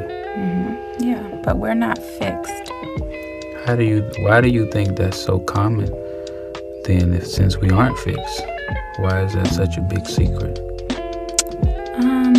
I just think it is the way society is set up, what we've been taught. I think the only way that you get to a point where you realize you're not fixed is because someone presents that to you as an option. Otherwise, you just are who you are, you know? You are born, when you come into this world, is it male or female? And then you start to grow up, and depending on how you are as a child, it's like, oh, she's shy, she's bad, he's this, he's that. And that sticks with us. And unless there's someone or something along the way that lets us know that's not fact, we believe that. And we create our life experiences around being that thing that we were labeled. So what did you unbecome? Man, I've unbecome a lot and I'm still unbecoming. I mean, some of the things is, like I mentioned, like being an introvert and just, you know, people drain me of my energy. And like, I love people. I really do. And it's not fixed that I'm an introvert. I can actually be around people and get energy from them too. I don't always have to give energy. So that was one thing. And then when I think about too, unbecoming is what I think I have to do, especially with my life. Like I have to have a certain type of career or a certain level of success. And I'm slowly unbecoming that and just allowing myself to be. Be what? Whatever I choose. So what are you choosing? Right now I'm choosing to be free, to be a healer, to be at peace, to be love. Yeah. Why? What do you see on the other side of peace and love and free and all that? Man. What do I see you doing? Living without concern for like how it looks or without concern for like what someone else thinks. I get to define what success looks like for me. And, you know, also I get to tap into my spiritual gifts, which for so long I didn't because it's just not something that I had permission to do, so to speak. So when I just get to be, I get to use my hands. I have, you know, hands that want to heal and that want to contribute, you know. So I'll be a birth doula and I'll train to be a midwife and I'll travel the world and I'll write. And I'll just write about whatever the fuck comes to mind. We're stepping over a few things. You said medulla. That's how you say it. Or is it a doula? A doula. A doula? And you have to tell to some of the people who are not familiar with training to be a doula and healing hands and things, you know, so you don't sound like Cleo the psychic. You know, call me now. Yeah, I don't mind sounding like the psychic. Probably not Miss Cleo, but yeah. But tell them what you mean when you say you want to heal people. Yeah, so essentially, in all of our own rights, we're healers. Yeah. And sometimes we give up that power to outside sources. And I'm just going through a process in my life where I'm consistently healing from things, healing from the past, healing from unbecoming is essentially healing. Right. But also when you get in touch with your gifts, it could be your voice, it can be your hands. We have gifts, and when you tap into it, you realize how it impacts other people. So a doula is someone that assists women during the birthing process. So during labor, during birth, during postpartum, it's really an advocate for the mom and for the family, a safe space, to just make sure that women are able to create pregnancy and give life in the way that they see fit. You know, a lot of times like pregnancy and birth happens to a woman, but it's something that really could be amazing and joyful and memorable. And so I find myself being a person that is there with women during that time. And when I say using my hands, you know, touch is a form of healing in a lot of ways, whether it's in the form of a massage, if you're into like spirituality or like the Christianity, you know, laying hands is a big deal. So that's what I mean by the like using your hands to actually heal and to help others. So why was that something that was important to you, that you work with these women in the birth process? It's something that came to me. It's not something that I necessarily sought out. I remember when I was younger, my grandmother used to tell me that I was going to be a nurse, and I'm like, no, I'm not. Like, I'm not being a nurse. Like, I had plans. I'm going to be like in the music industry or whatever. But maybe, what was this, a year ago, the end of 2016, a friend of mine, she was pregnant. I was around like her entire pregnancy, just like there supporting her through the process. And I was also in the birthing room when she gave labor. And I watched this woman who had a whole plan of how she wanted to have a home birth, and it's just so many things that she wanted out of the process. And when it came down to it, she was in her 42nd week, and she had to go to a hospital, which she did not want to do. And then she had to have an epidural, which she did not want. And so I'm watching slowly all of her wishes like fade away. And what was innate in me is to have her feel powerful and empowered and special in the birthing process. And I mean, just seeing new life come in, I'm like, I want to be a part of the process that welcomes, you know, the welcoming committee. You coming from like spiritual plane into the plane, like a plane, like, you know, the spiritual realm. Okay, the spiritual and then you world. come into the physical. That could be shocking. So it's good to have warm spirits in the space. I never even thought about it like that, because we're just pieces of the universe. Yeah. We don't die. So when we come and we get new skin, you come from the spiritual plane. Yeah, into a woman. You don't come into a man. That's so good. I'm so glad we don't come into men. Yeah, me too. We fly right into some pussy. The womb, the mother womb. Yeah, you know, Shy is somebody I met in a program. You know, a program where there's seminars and people talk about what's really important to them, and things come up like how to change the world, and how do I talk to my spouse, and how do I raise my kids, and how, you know, is some of those questions that really, you know, need to be answered. What kind of being is a human being? You know, if we are unbecoming, that means we became something, and a lot of it is our past.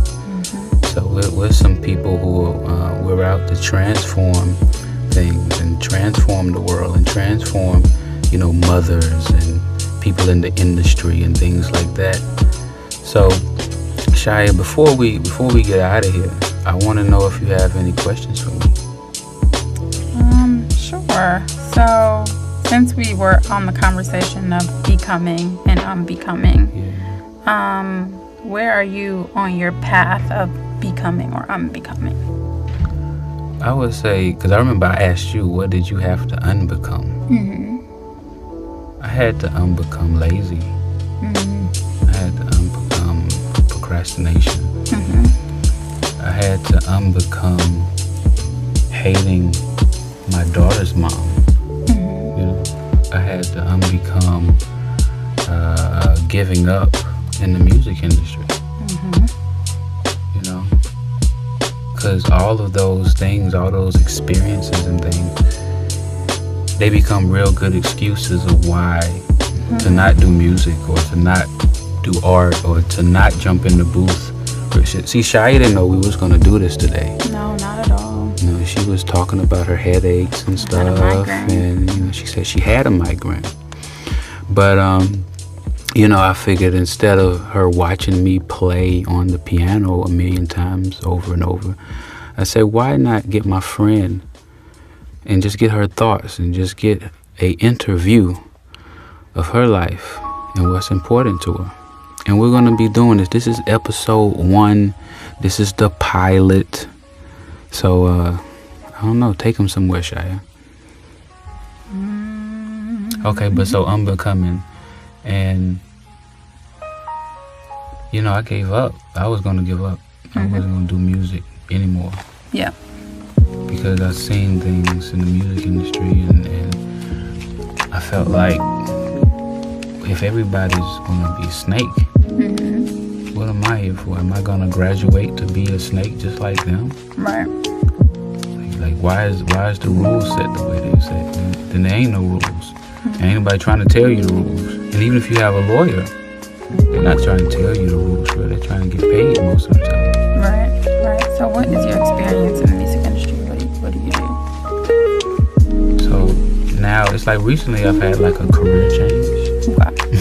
You know what I'm saying? I've been in the music industry since as long as I can remember, from my dad on his own radio station and my uncle being an A&R at Polygram Records, to my cousin having his own home studio back when it was ADAT, where you didn't even have those in the house. You had those at a real studio. And you know, I learned how to program an MPC and a motif and you know, MC505 and you know, the VS1880 and all those things that a lot of people don't even know what I'm talking about when I mention that stuff. People just know Fruity Loops nowadays. So, you know, I started and I've always really kind of wanted to be an artist. I never all the way went through with it. Like I was in high school, I was in a group called Future. That's ironic, right? It was me, my friend Mike, and my friend Darius. And we would sing to the girls in the lunchroom and stuff, and I'd beat on the table and we harmonized and stuff. It was also in chorus, and we made a CD called Back Up. Like Back Up, like Get Away. And it was 22 songs on it. And I did all the beats and recorded the whole thing. I was in high school. Wow. And that wasn't necessarily recent. Not to give my age, but it was you know, early 2000.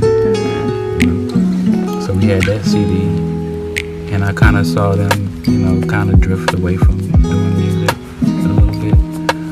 But I knew I wanted to, like when I graduated from college, I knew I wanted to make sure I did something. Actually, when I moved to Atlanta, I wasn't even going to do music. I was going to do film. I wanted to learn film.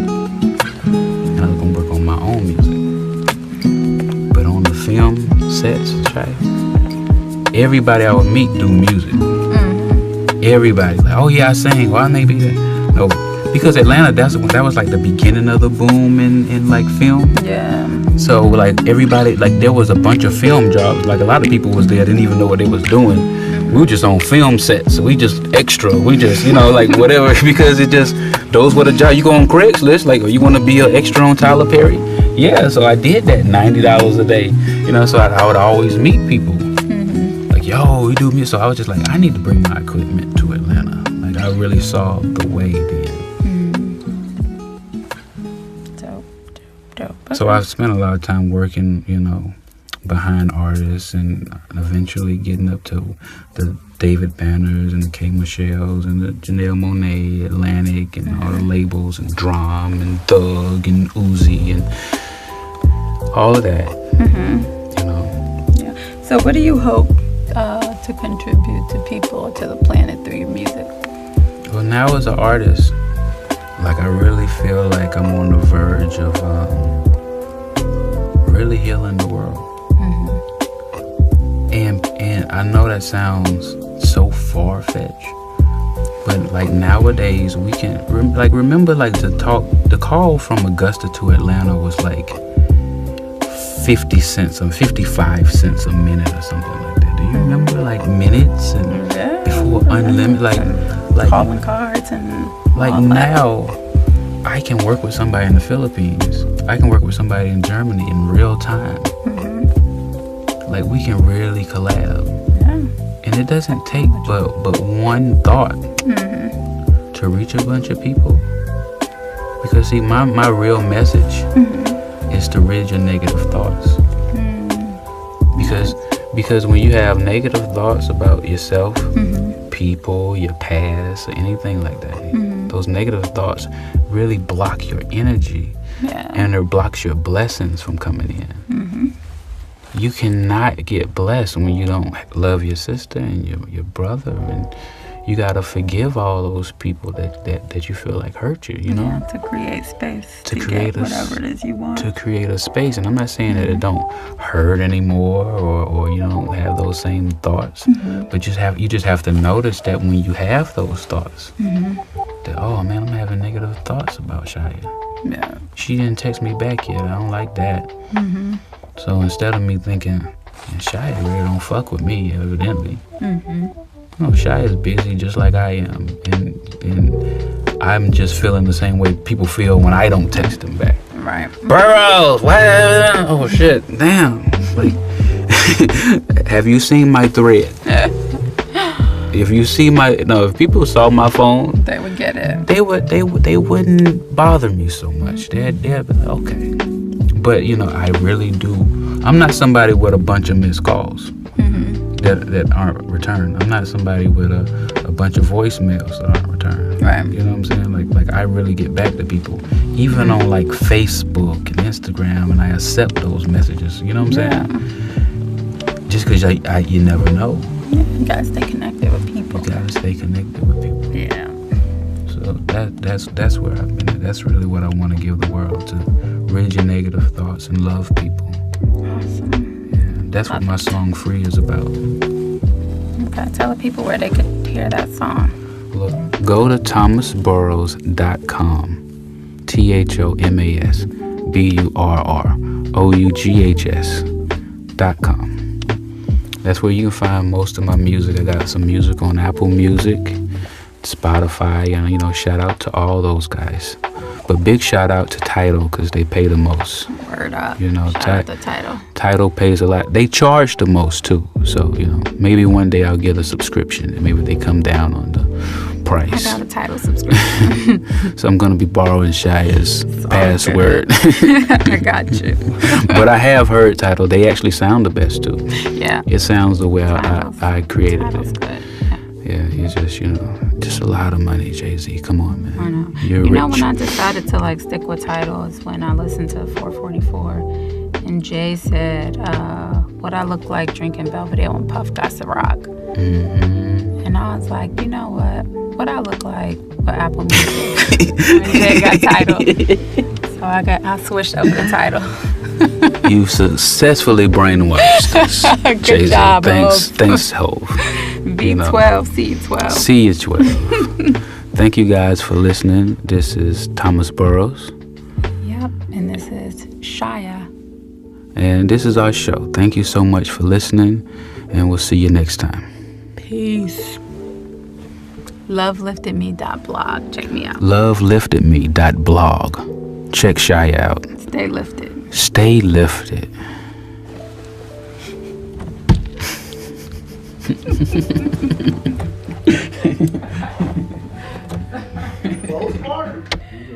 We're gonna be rich.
But this is the J.Soul Morning Show. This is Floor 62 Radio. I do have my tea. What kind of tea is this? This is fresh mint ginger. Crush some mint, crush some ginger, brewed it in the water. Okay. Now, I know I only have 30 minutes, so we'll make sure that we'll get your webinar on time. Y'all, it's a miracle that I even have Shia on the show. You know, you have to wait at least 24 to 48 business hours, not even regular hours, business hours to even get a mention from Shia, you know. So I'm grateful for this opportunity, Shia. Thank you for coming on the J.Soul Morning Show. How you doing this morning? I feel blessed. I'm happy to be here on the J.Soul Morning Show. Wonderful. I'm glad to have you. It's a pleasure to watch your journey since we had our interview in 2018. Wow. To start things off, how would you describe the growth you've experienced since then? Since 2018, the growth has been magnificent. Yeah. Transformational. And there's cats in the back, you know, so what? That's Mojo. Mojo wants to be interviewed shout out as to well. Mojo. We'll make use of it, you know. So if y'all hear some wonderful cats in the back, what's up to Mojo? 2018, what's been going on? Yeah, so 2018 is funny because we're in my house right now doing this interview. Right, this is a beautiful home. And I got this house in 2018. Yeah. 5 years ago. Like 5 years ago. And so this was the beginning, I feel like, of building a stable foundation. Okay. So it's really been a place of growth and evolution for me, but so much has happened. I mean, spiritually, I've grown so much. Yeah. Travel back and forth to Nigeria, got on a path of Ifa. And you don't even know where to start. I don't know where to start. Okay. I'm like, work has shifted so much. Like, so much has changed. I feel like I'm a completely different person. And yet, like, that girl she's still here, but she's just evolved so much. I'm like, where do I begin? Okay. That girl still traveling Nigeria. You just got back from Egypt when we set up this interview. Yep. I was looking to do an interview with you last month, you know, but I put it on the calendar what days I was available, and Shia picked October. I picked October 12th. October 12th. And I said, okay. Yeah, I remember it came through and I was hyped for it, but I'm like, August. No, that August you sent it. So September I was in Egypt for most of the month. The beginning of September I was like purging. I wasn't feeling well. And then I was in Egypt for 14 days. Okay. Well, look like you're feeling well and doing well right now. So great. Now. I want to say congratulations on the publication of Lineage of Love. Can you please tell the listeners what inspired you to write it? My book kind of wrote itself because I'm an avid journaler. So I had like pages and pages of my journals. So it ended up being me going through those journals. And before I knew it, I was writing a book.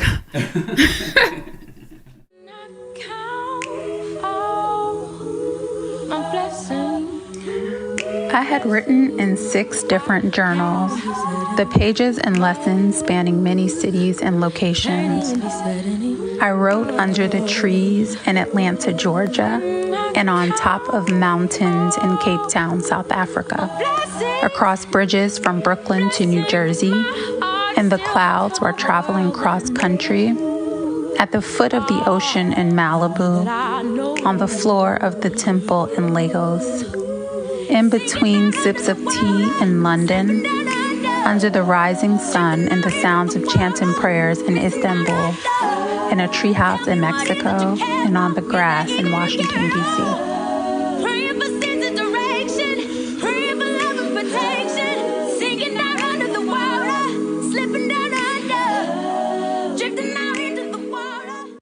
How long did it take you to write the book? All in all, 4 years, but 2 intentional years of working at it and 2 years unknowingly working on it. Wonderful. So what has been the response to it, and what message do you hope readers take away from it? Yeah, the response has been amazing. I had 2 book signings. I had one in Brooklyn, where I'm from, and then I had one in Atlanta. Both beautiful. Everyone who reads the book or comes in contact with the book kind of has the same feedback that the book was like a warm hug for them, which makes me feel so good. And I think the message that I would want people to get, I wrote the book for those of us that are taking the journey of the soul. And for me, that means it's really walking along the path and the purpose that you came on earth to fulfill. So yeah, I want people to feel empowered when they read the book. I want them to feel comforted and know that like they're not on this journey alone.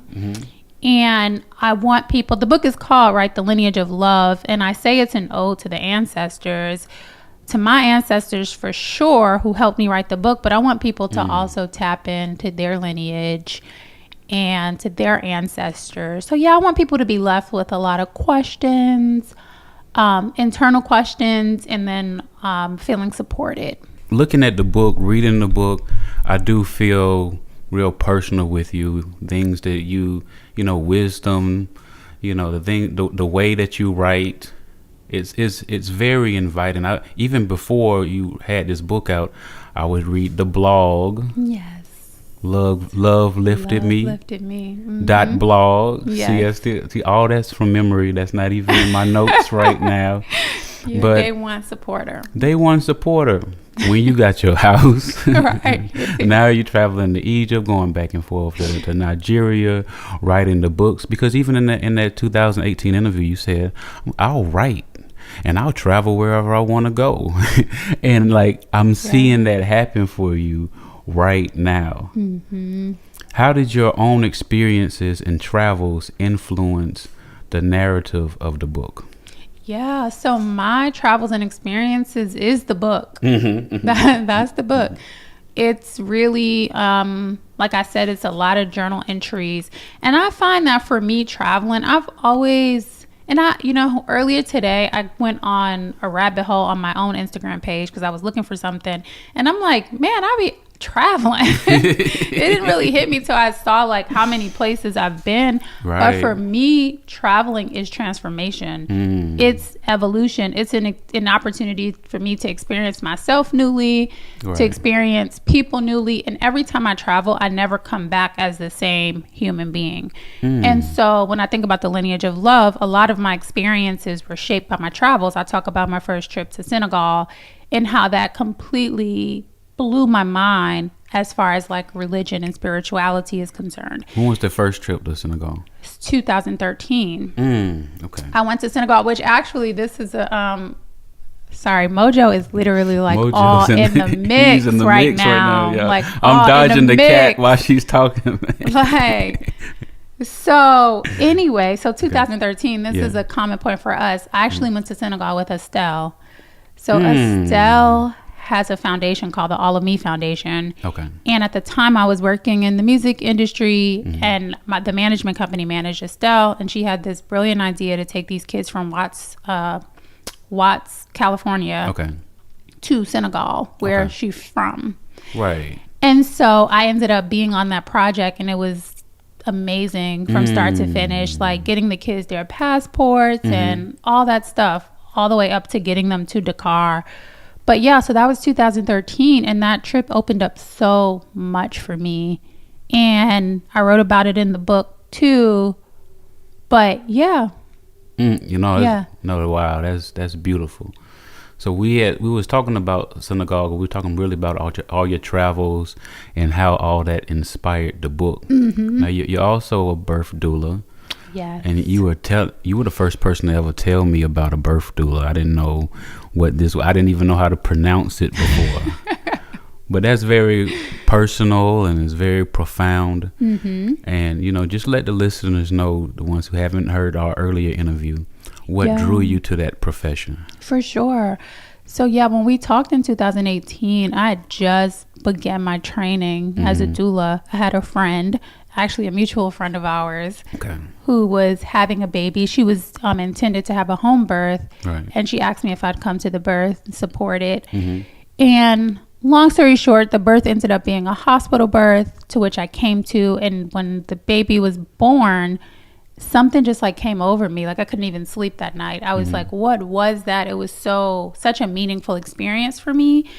And as someone who like, I typically don't like hospitals, I don't like any of that stuff, I felt so at home in that experience. And I'm sure I shared about it with friends. And then I had a friend ask me to be her doula. Mm-hmm. She was having a baby a few months later. And then I was like, okay, let me actually look this up. Like, what is a doula? Okay. What does a doula do? So you were called to it Right. way before you was like, oh, it wasn't like an aspiration. Like, No, it wasn't But then it aspiration. just- It was never in my mind to do anything in that space. It's funny because my grandmother, my maternal grandmother, would always tell me like, oh, you're going to be a nurse. And I'm like, no, I'm not. Like, I don't do hospitals. I don't do any of that. So yeah, this had called to me. And then once I realized like my community was in need of this, I said, well, let me get the proper training so that I can, support people in the way that they actually need to be supported. So Right. that's how the doula journey began for me.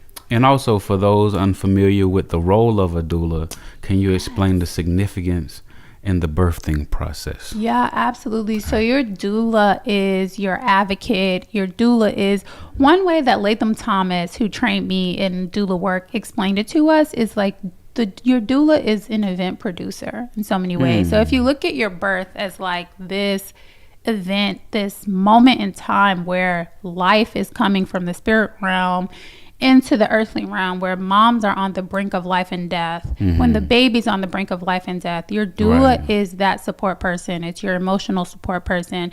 It's the person that is making sure that everything goes as close to plan as it possibly can. Right. So you bring your doula on and they work with you with comfort measures. They work with you to create like your birth preferences. What do you want your birth to look like? And doulas really hold that space for you. They hold your hand through the entire process. And so there's birth doulas, there's postpartum doulas, and a postpartum doula, which I also do. They'll come on after the baby's born and they'll come to your home and really take care of mommy, like make sure that you have all that you need, that your mental, emotional health is in a good space. And then there's also death doulas, which I'm now getting my feet into. Okay. But that is the other side of birth coming into the world is exiting. And there are doulas that support people with their transition from this realm. So, yeah, doulas are important. Right. So thank you for clearing all that up. People have a little information about birth doulas. I know I didn't know much before, and I know a whole lot more, and I just learned even more from what you just told me. So let's go to your travels, okay? Yes. You've been to so many countries, and you just returned from Egypt. Can you share an outstanding memory or experience from your recent trip? Yeah, I'm like, what? So much comes to mind. Egypt was out of this world. So I'm studying A Course in Miracles. It's a book that, look it up. But the whole idea of A Course in Miracles is oneness, I would say, is really understanding the truth of why we're here. Okay. So the theme, I would say, is nothing unreal exists. Nothing real can be threatened. Herein lies the peace of God. That's like the message in A Course in Miracles. So anyway, I'm studying it with the group Circles of Light Ministries. Okay. And the woman who runs, and who's initiated this amazing ministry, her name is Isis. Okay. And so she does quarterly trips to Egypt. And they're mystery school trips.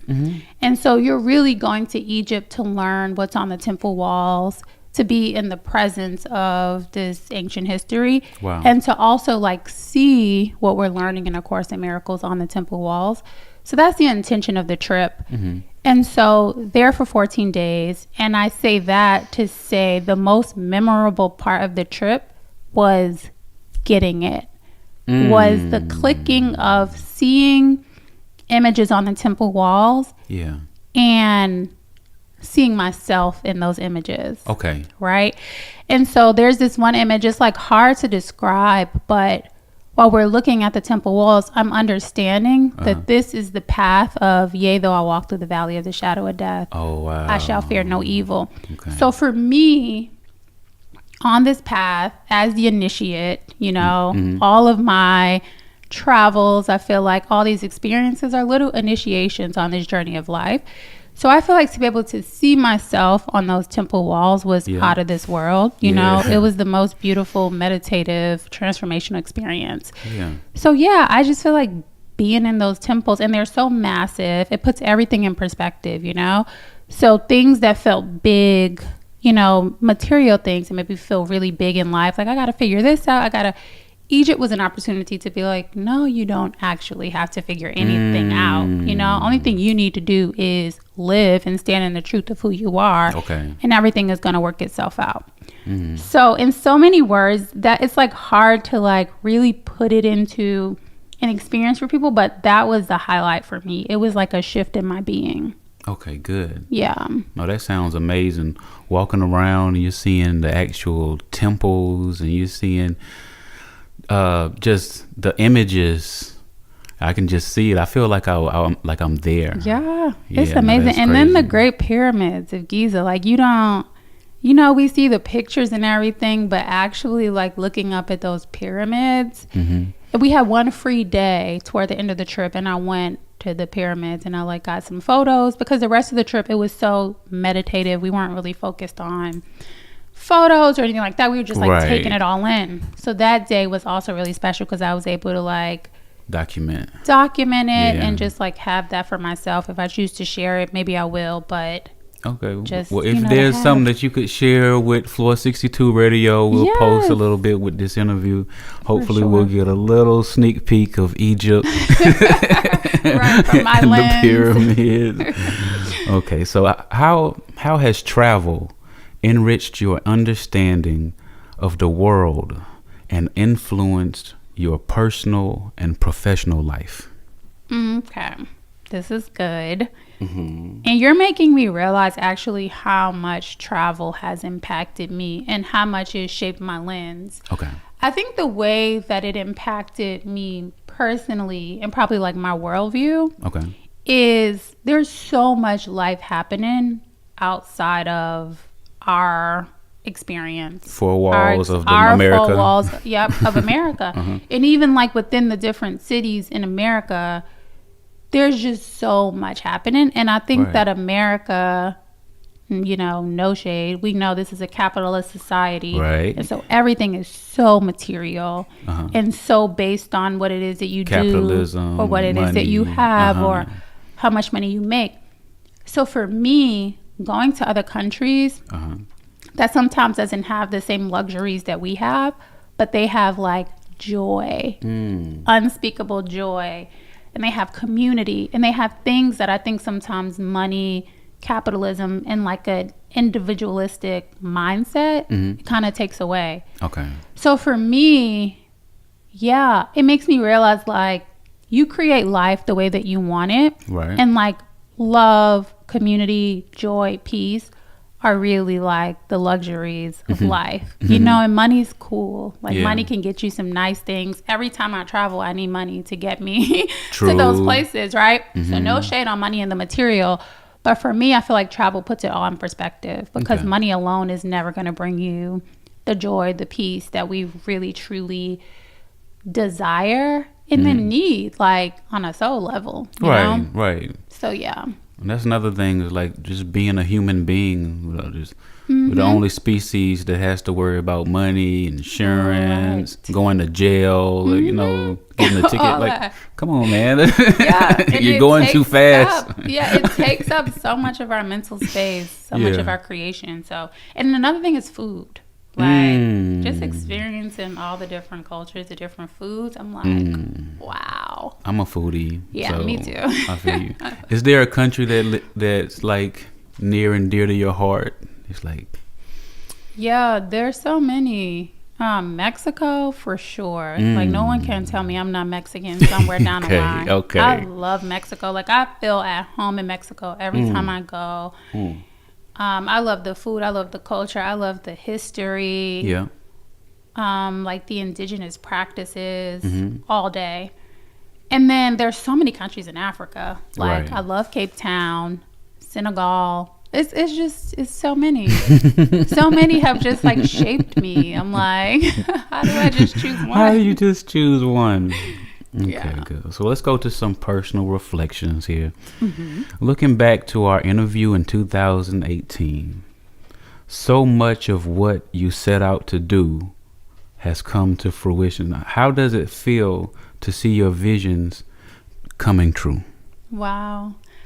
Honestly, I got to thank you, J.Soul, for really bringing it to my attention. Because sometimes, going back to what I was saying, I think sometimes we're so in the weeds of our life, we don't even realize that, like, oh, I said I was going to do this and I actually did it. Right.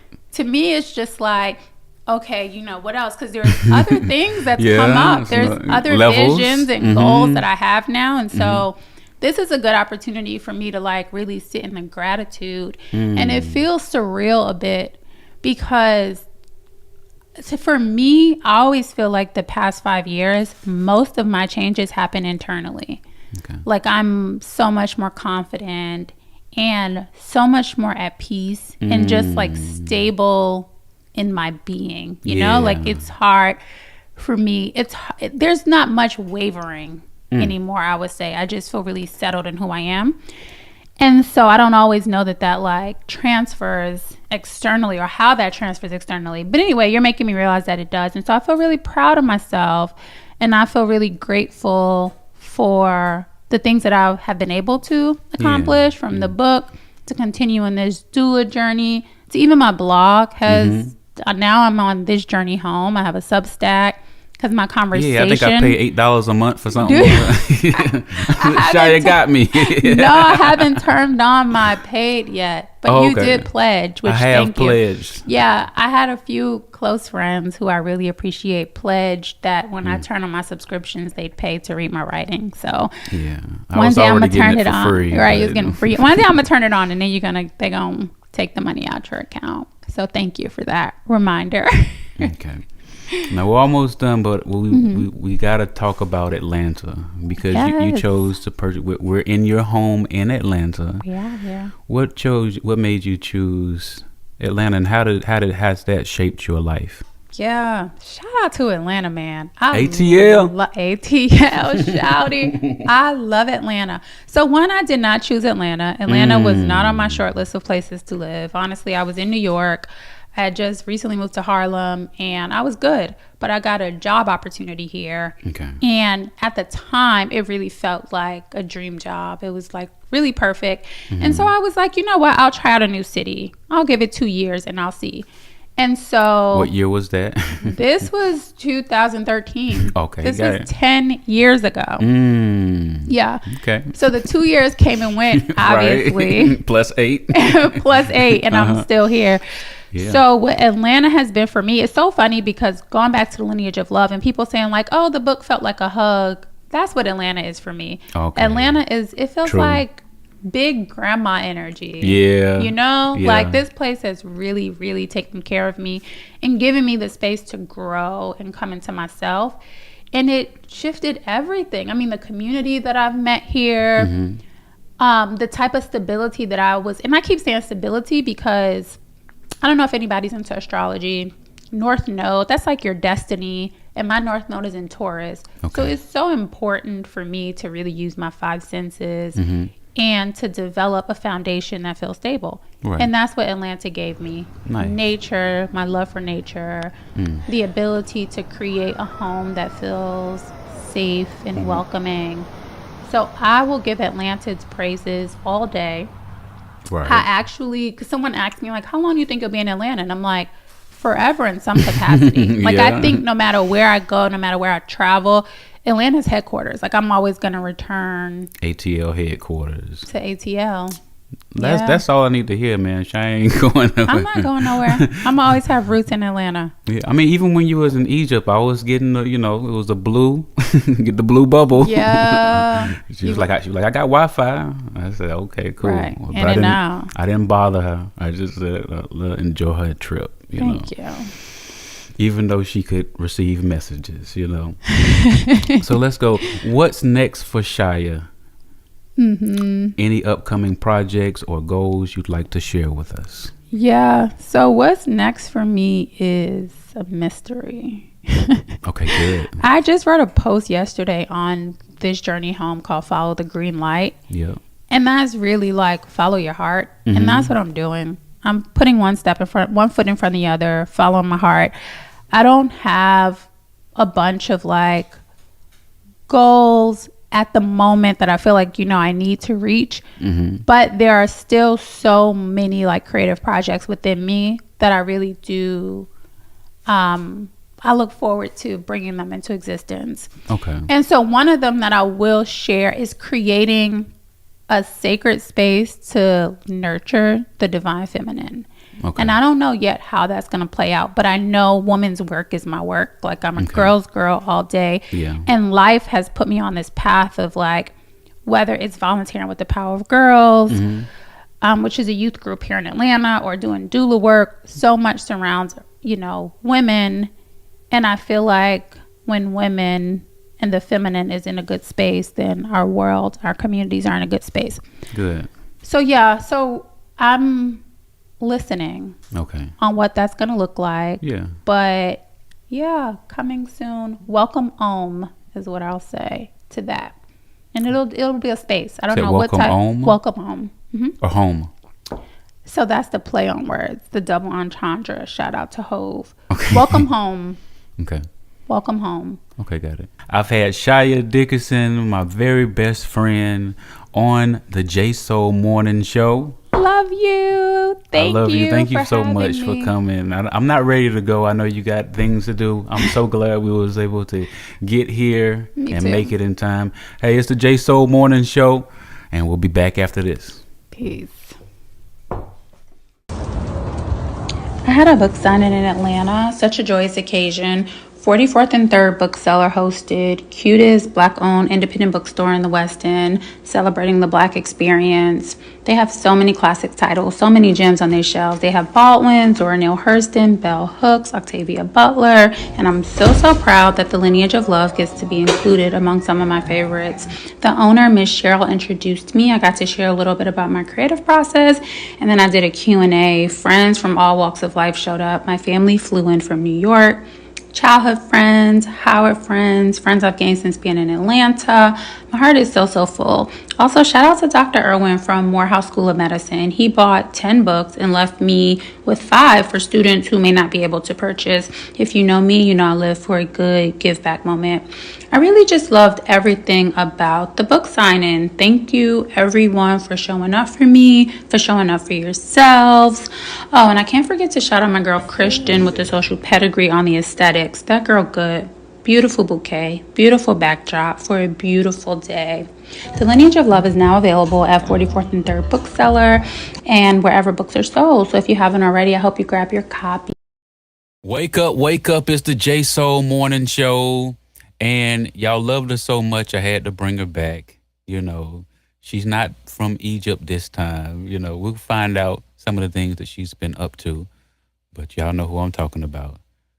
We're back on the J.Soul Morning Show this morning. Shia Dickerson. What's up, Shia? What's up, J.Soul? What's happening? I need you to drop me off one of these fancy mics you got. Oh, hey, you can get one. I need one. Yeah, I need one.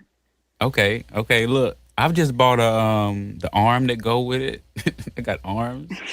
It ain't a real radio station until you get the telescopic arms. You know what I'm saying? So I got telescopic arms now. So yeah, I'll get you a fancy mic. Then we'll be, straight up radio show. But I can hear you fine now. Okay, good. Tell everybody where you are. What's up? I'm in Atlanta. Yeah. South Side SWATs. You are not in the SWATs. Southwest Atlanta? West End, Oakland City? That's not SWATs. Where you are is considered Oakland City? Like I live in Oakland City. Like I'm out here. Like I'm in Atlanta. Speaking of, this month, 11 years ago, I moved from New York to Atlanta. And for the past 5, maybe 6 years, I've been in Southwest Atlanta, which is like a little gem. I feel like Christopher Columbus. I feel like I discovered this historic community. Now, it's really, really a special community. So I'm grateful to be being Southwest Atlanta. It changed the Atlanta game for me, actually, moving out this way. Let's talk about that, changing the Atlanta game. Speak on it. So Atlanta started to really feel like home when I moved to Southwest Atlanta. And it was totally like a manifestation moment for me, because when I moved here, I was always like in Midtown, Buckhead, like in between Midtown and Buckhead really is where I lived. And I think that's a great place to like touch down. It's easily, easily accessible. Everything is right there. So it was cool. And then I went through a little transition where I was figuring out if I wanted to stay in Atlanta or like what was next. So I remember like I didn't renew the lease on my apartment, and then a couple things like change and shift, but I ended up being like, oh, I'm going to stay here. Actually, my friend Christelle, so shout out to Christelle. Okay. Christelle was a mortgage banker, and she kept on like planting these seeds in me to like buy a house. And I was like, I'm not trying to buy a house right now. You know, you talked about gender stuff. I just always saw like, you buy a house, you get married, you buy a house, you have children. Like, it's just like a family thing. Yeah. So I'm like, I'm not trying to buy no house right now. But Christelle kept like gently planting the seeds. And then I stayed with a friend of mine's mom, Southwest Atlanta, for a little while. And I like fell in love with the neighborhood. And so the neighborhood that she lived in was Venetian Hills. And this is Mama Kanika, Io's mom. And I just like met her friends and everything. And I just was like, oh, Southwest Atlanta is home. Like, it feels like community. It's so Black, so historic. Okay. And so I started to feel like, look at the houses, feeling like a little kid, like, oh, that's my house. And so then Christelle was like, okay, like, you thinking about a house. And so she kind of like just walked me through the entire process. And I remember she and I call her like my intention partner, my manifestation partner. Okay. She and I went for a walk in the West End, like when the Beltline, they were first creating the Beltline. And we like walked on this empty Beltline and was just creating. And one of the things I was like, I want to live in this neighborhood. And we just kept creating it. And interestingly enough, last night I went on a walk, like a long walk on that same Beltline with Ayo Dele and my friend Tamara. Like, we walked from my house to the Beltline, and it's like, wow, this is literally what Christelle and I talked about, you know, those years ago. When there was nothing there. It was nothing there. Now it's booming. It got all types of like, you know, stores to patronize and food halls and things like that. Yeah, they've been building it for a while. What's all over there? A lot of breweries. Okay. Like, it's like 3 or 4 different breweries. Monday Night Garage, Best In Brewery. And then they have a food hall that recently opened. It's a really cute coffee shop. So one day when you're in Atlanta, it's a chain, Costa Coffee, but it's like cutely designed. And then they have a couple different other restaurants in that food hall. And I don't know, some other place, a taco place. And just a beautiful trail to walk on. Okay, that's why you feel like you're Christopher Columbus. You discovered this land, and all of a sudden things started kind of manifesting around it. I discovered this gem, and like I made it home. Like, it's been here for hundreds and hundreds of years, but it welcomed me. So no, but no, Atlanta is definitely changing. It's definitely growing.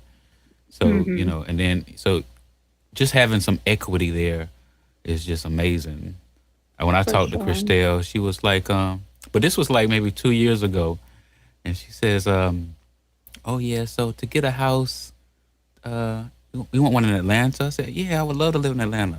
Said, okay, well, you need about 300,000. That's like, you know, the minimum for a house. I said, okay, that's what's up. I said, I want to see what I qualify for, you know. Yeah. Okay, so it starts about at 80,000, you know, for a $300,000 house. So, and that's, you know, that's really the minimum. So, do you want to talk now, or do you want to, you know, you want to come back and have a discussion later? Yeah. I said, I probably want to talk later. You said not right now. It's a lot going on, not right now. Yeah, she's like, yeah, a lot of people with houses, they're either married or, you know, was with the veterans or some type of disability, or just like, well, I ain't got none of that going on.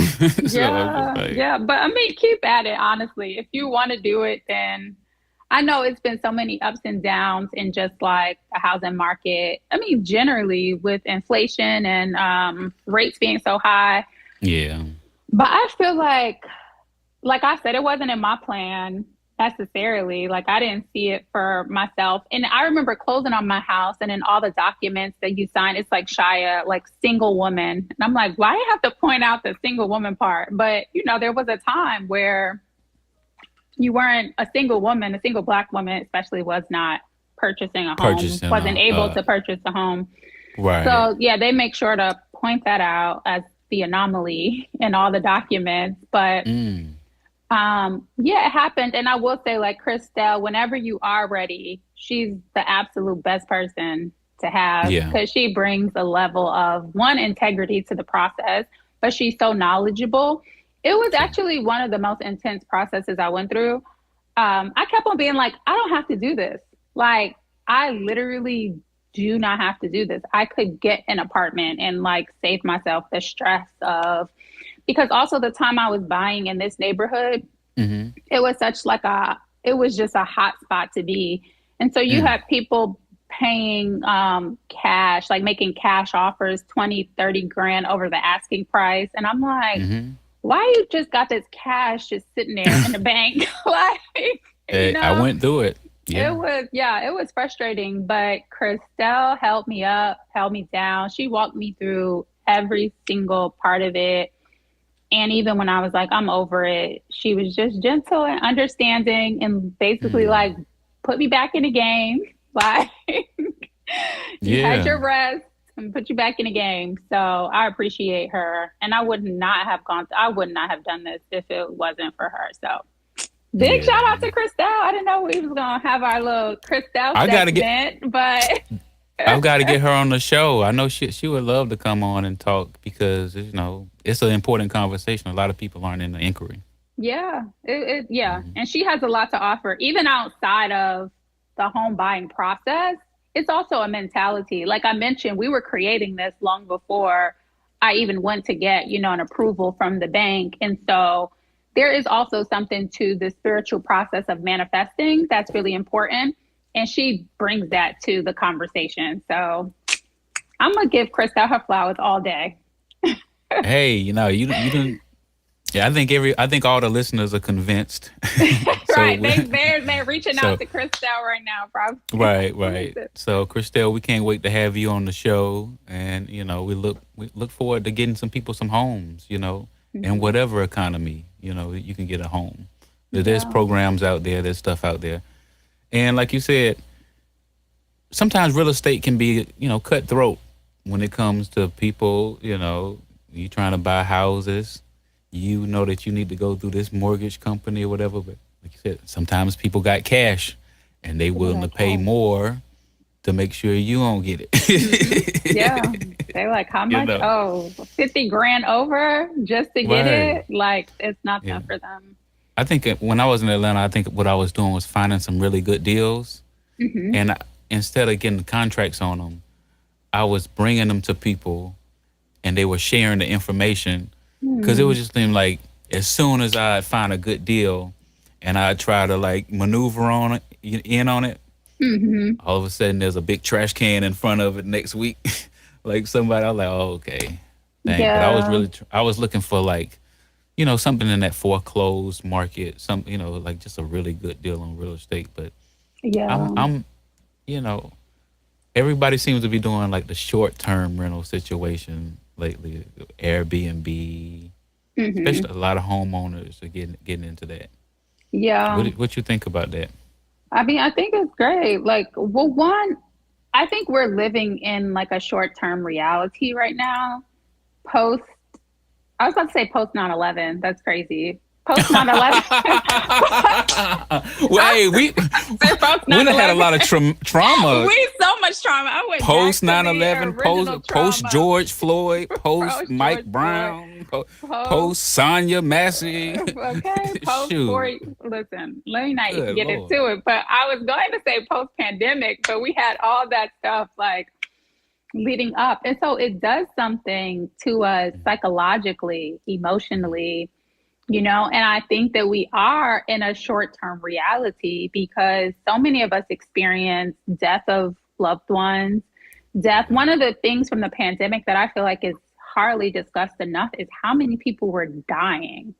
Mm-hmm. It's like, sure, people like die every day, cycle of life, but it was every day, like so many people, whether you even like just went on your timeline on Facebook, people were saying RIP to their family members in the news, just like hundreds of people dying. And it's kind of like a lot of them weren't even sent off properly because it was a global pandemic and you couldn't have a lot of people in a space.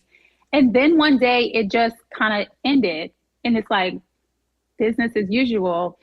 Go back outside. Like, should I wear a mask? Should I not? It's so layered.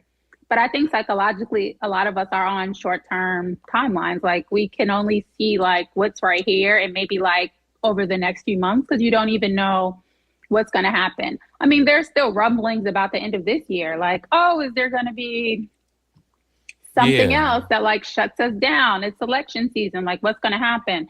So, but anyway. There's an uptick. There's definitely an uptick with, the illnesses. Yeah, but it's back around and it's very intentional, the way that these things happen. I feel like it's definitely by design, but getting back into short term, I think also, one of the things that happened post pandemic is people started to experience a more remote life. So remote work had an uptick. So you don't have to be in one place. So you could travel around, you can go experience different cities. So I think people are doing more so short-term stays in places or preferring to rent.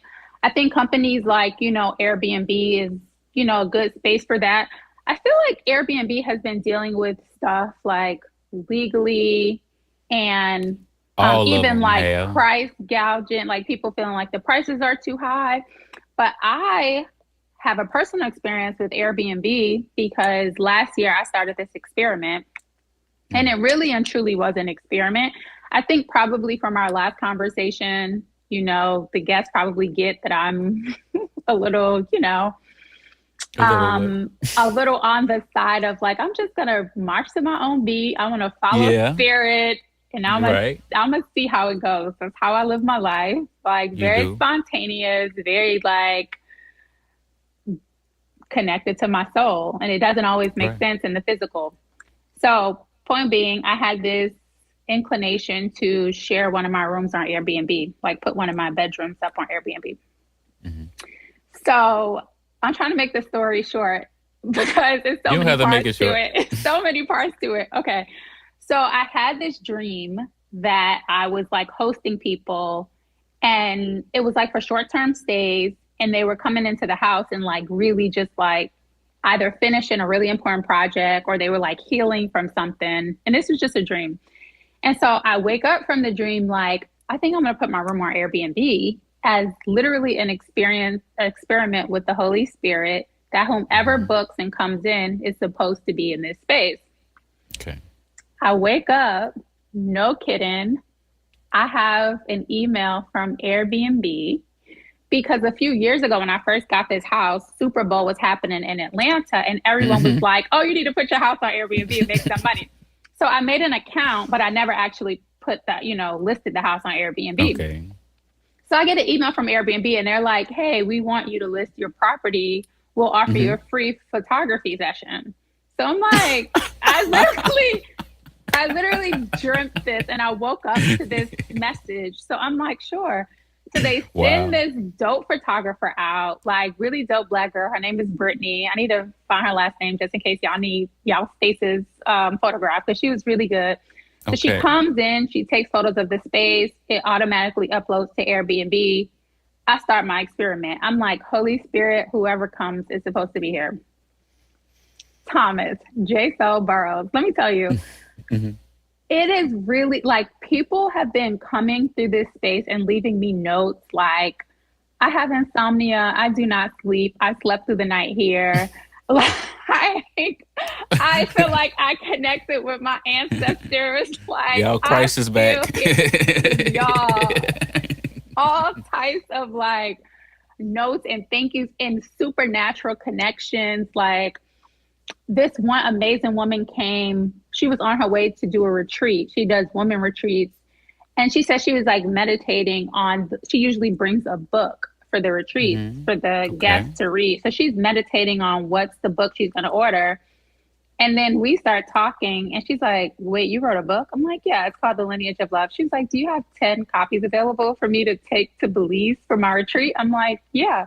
She like purchases 10 books and like, this is the type of stuff that happens. So yeah, I see. And when Airbnb was first conceived, the idea was just that you would share your own space with people. Right. You would welcome and host people into your home. And then, of course, it became this opportunity for people to be like real estate investors and like not be in the home and just like rent and just whatever. Yeah, Zoom camera. Right, which is like fine. We get it how we live it. Capitalist society, like we gonna make the money. But I feel like the original intention of Airbnb is really experienced in what I have been living through having my bedroom on Airbnb. So it's been cool. That's what's up. Yeah. That's what's up. No, I can see it. I can imagine people coming to stay with you and, you know, like your energy and, you know, the way you keep your space, you know, so. Yeah. You're probably a super host. Listen, super host. I had, so for the whole year, my rating was like 5, super host, guest favorite. And then recently someone rated me a 4 and I was just so taken aback, like a 4. Mm-hmm. But you know, it's fine. I roll with No, it's not. I roll with the punches. I was offended. Because I'm not even gonna lie. Let me see. Is it because I'm black? Is it because... Because they definitely said the neighborhood is sketchy. And I said, the neighborhood is black. Like, don't be calling my neighborhood sketchy. It's See what I'm saying? It is a beautiful community. We got our community garden. The street is quiet. Like, the neighborhood is black. Don't do that. Yeah. Don't be taking my homegirls rating down. Don't be taking my rating down because you felt a little bit uncomfortable by the amount of, you know, black folk in your presence. But nah, definitely a super host. And I like it.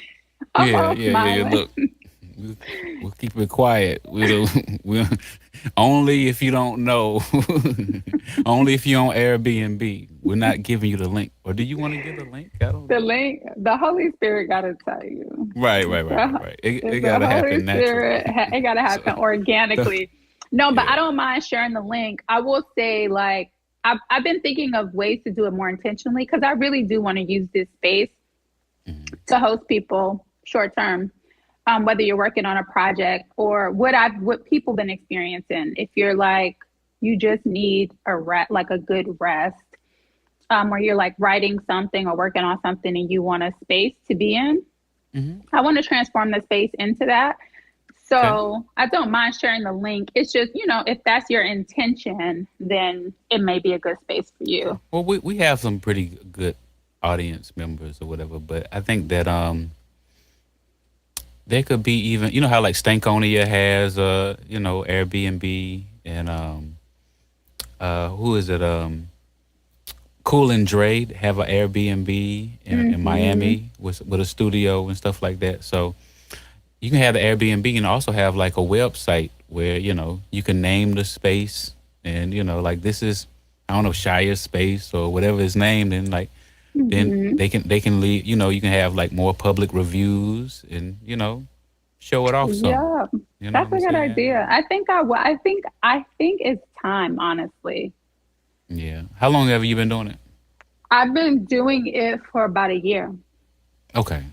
Yeah. So yeah, I know you had mentioned it, but something told me to, you know, bring that into the conversation, and I'm glad I did. This, you know, because we had never discussed people. How many people has it been?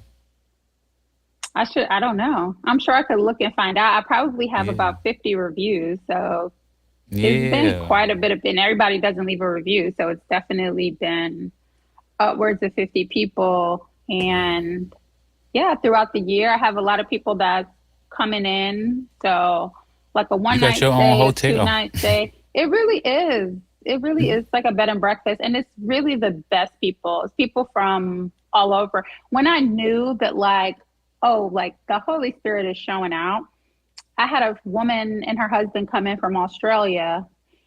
And during their visit, I had a birth to attend. And so I sent her a message in the app and I'm like, if you need anything, you can message me. I had a birth to attend. And so I won't really be in the space. And she was like, a birth with a question mark. And she's like, she runs like the biggest midwifery program in Australia. Oh, wow. Right. And then Connections. And then so I didn't get to see her again that time, but she was passing back through Atlanta on her way back to Australia. And we like met up and got coffee and just caught up. So I was like, oh, this is like. That's really nice. So you're meeting some wonderful people. You've had clearly more than 50 people who have stopped by. You got your own hotel. You're making you just got you so blessed. You know what I'm saying? I am so blessed. I really am. And I'm happy that you pointed that out because sometimes we get so caught up in the minutia, like the weeds of life. And we got to zoom out sometimes and really see just how blessed we are. So thank you. That's true. I want you to talk about your Substack and maybe talk about your last post. I know it's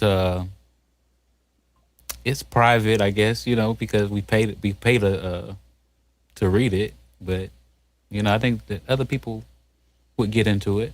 Yeah. So the Substack is called This Journey Home, and I don't want it to be private. I want it to be open. Most people, if you like log in and subscribe to the Substack, you don't have to pay. But those paying subscribers, like, I put my love and heart into it. And there are people like J.Soul who lifts me up with the offering, a love offering, I would like to call it. So I definitely appreciate those that choose to subscribe, like to pay and subscribe. And there are many that are subscribe free and you still get the articles or the love notes, as I like to call them. So, so This Journey Home is the opportunity for me to just share about the cyclic nature of life, death, rebirth. And so I typically write with the cycles of the moon. So we just had a new moon and I'm actually in the process of editing a note that I'm going to put out today in celebration of the new moon and kind of just reminding people about the cycles of the moon and what we can be doing individually as the moon shifts in cycles. And I chose to focus on the moon because the moon is such a potent entity to work with. The moon has been here since the beginning of time, before we all existed. However, our lives, our personal life cycles, especially women, because our bodies actually mimic the moon. So we also go through our own personal 28-day cycle. And while that can shift and change for certain women, it might be less or more days than 28. In general, we have our own 28-day moon cycle. And so understanding and working with the moon is beneficial for feminine and masculine.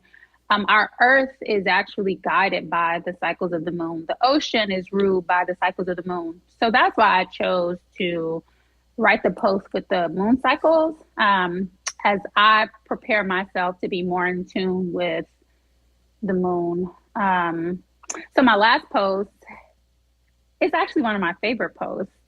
Okay. And it was called The Final Act of Love. Okay. I thought it was so beautiful. If you're listening to this and you haven't read it, you should definitely go to the Substack and check it out. It's a short post.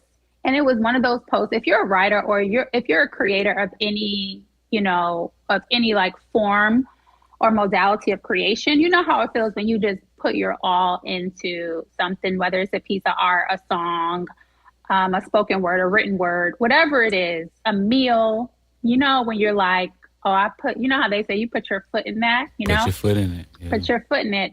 I feel like the final act of love, it started to come up through me. And I would kind of get these messages in dreams or as I'm journaling about detachment, about really love is about being detached, like allowing the person, the thing, the being that we are saying that we love so much to be exactly who they are and how they are. Okay.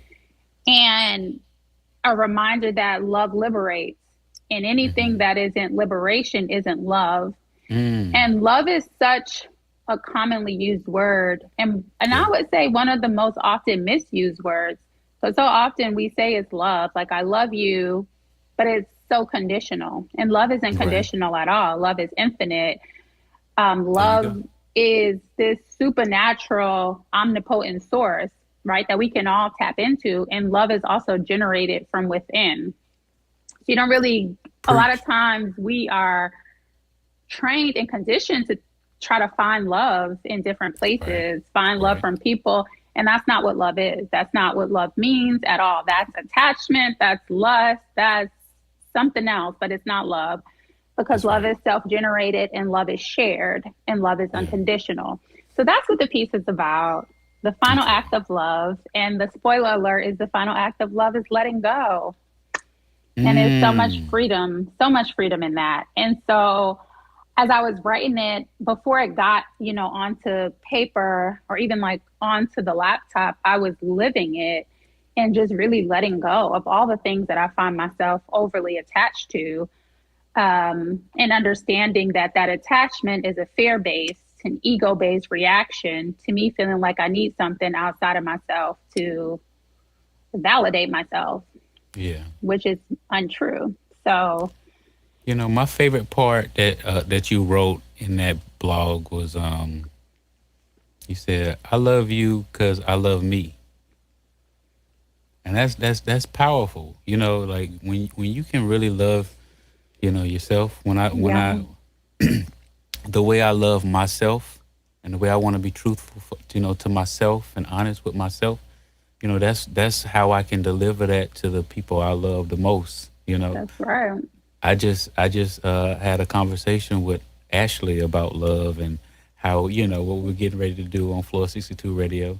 And it just, you know, like, this is what I imagine, you know, like this is my walk outside manifesting, you know, when there wasn't anything before, you know. It was like, I'm telling people about Floor 62, but there was no evidence of it, you know. I want to get people on this show, but there was no evidence for the show. Now everybody's seen me and Shia like, oh, how I get on the show? That's right.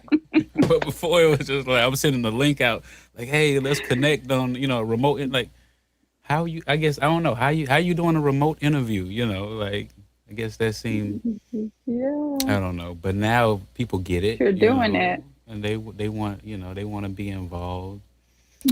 What do you want to leave the people with? We're out of time. I'm not ready for you to go. I know, that's what's so good. One thing I want to say though, that's innovation.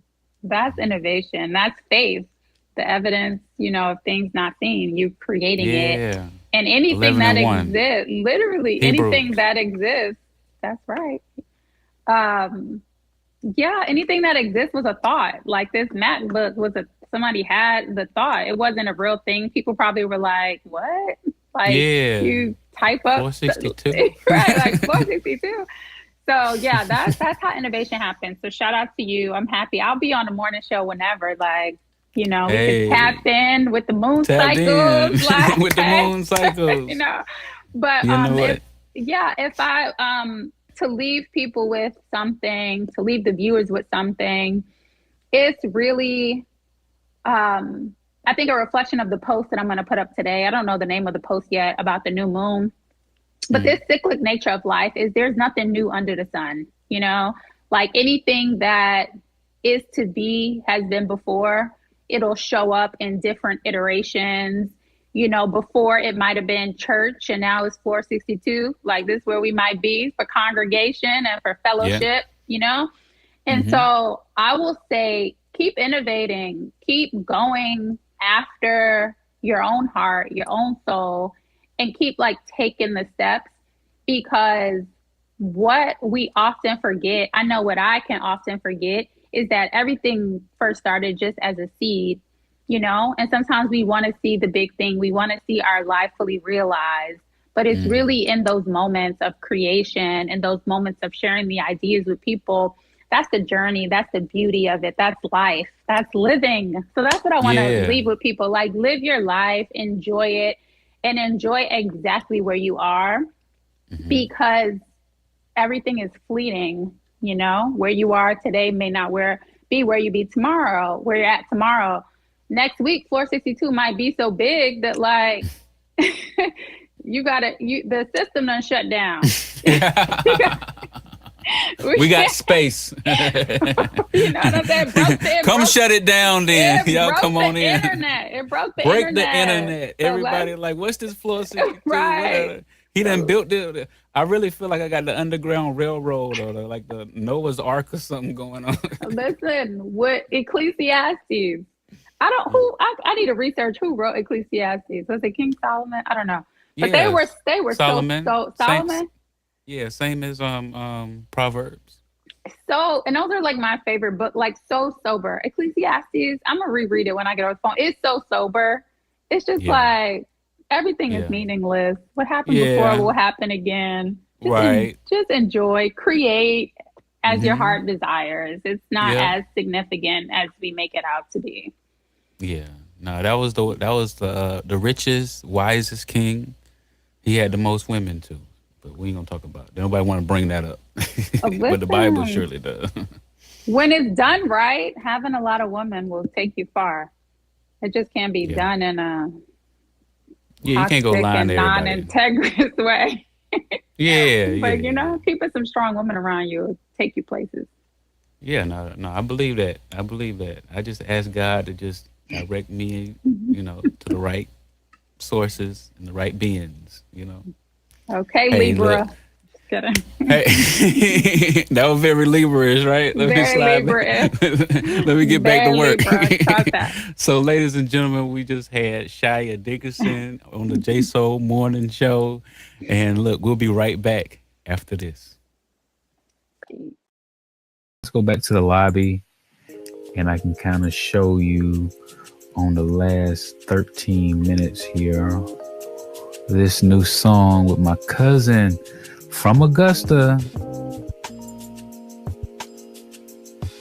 His stage name is Shia, but this is Shay Roundtree. And then this is what I can do on floor 62. Channel retrograde light. Put the music right here. What you want to share with the people, man? I got you on here, man. Man, I'm just, I'm excited about life, the future of the country, man. I just been watching the Olympics and, feeling inspired by Simone Biles, man, by the athletes, and inspired by, Kamala Harris running for president, and support that's got behind her, man. It's a new day, man. It's a new day, a new time, man. It's retrograde. It's like resetting the order of things, man, putting things back where they need to go, man. I think that's what the vibe is on. I think that's the vibe the planet is on, man. A lot of people moving in that direction, man. That's kind of, what I kind of hope we kind of can continue moving with, Yeah, I believe in that, man. But it's exciting time for people who want to be excited.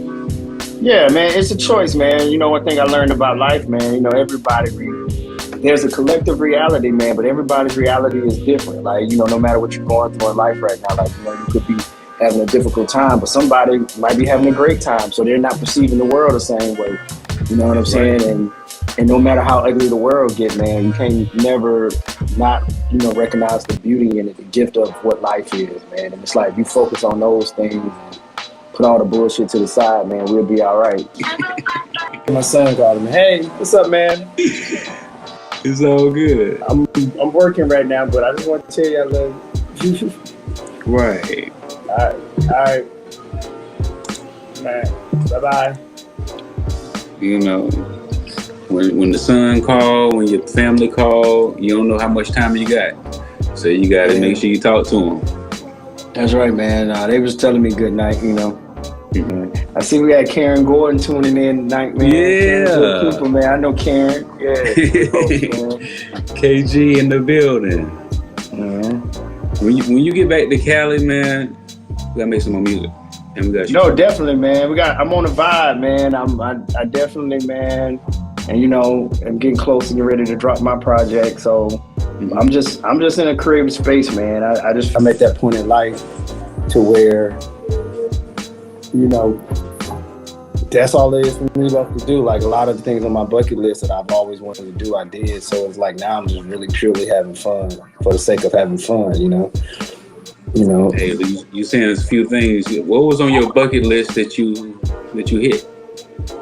Well, I mean, one of the things, if you want to share, when I was a shorty in school, man, you know, growing up under the shadow of James Brown, man, and the sonic boom of the South, man, you know, I always wanted to be in the entertainment business, and you know, acting is what I chose professionally, man. And you know, I've done the major films. I had a major TV show, major networks. I've done over 50 national commercials. I've been on off-Broadway theater. So it's like, you know, all those things that I thought were like far-fetched, you know, accomplished in my life, you know. Now I'm creating for myself. So it's kind of a fun place to be in now, to kind of like usher in and help the next generation tell the story, turn my experiences into works of art. That's kind of what I'm on, you know. Yeah. So what experiences would you say most impacted you, or is going to most impact the music that's coming out? I have a song called Whiskey and Rose-Colored Glasses, and you know, it's like, you know, I've been in, you know, Hollywood for over 22 years, and you know, I've seen a lot of people come, a lot of people go. You know, we have the saying in LA, 1,000 people come to LA a day and 1,000 people leave a day. And you know, people often ask me, man, it's just like, you know, how do you keep going? How do you make it through? And you know, one of the things I look at with me is the core group of friends that I have, that we never not celebrate just life, man. And no matter what we do, even if like no matter what's going on, we're gonna take a shot of whiskey. We're gonna look at it through rose-colored glasses and just keep moving forward.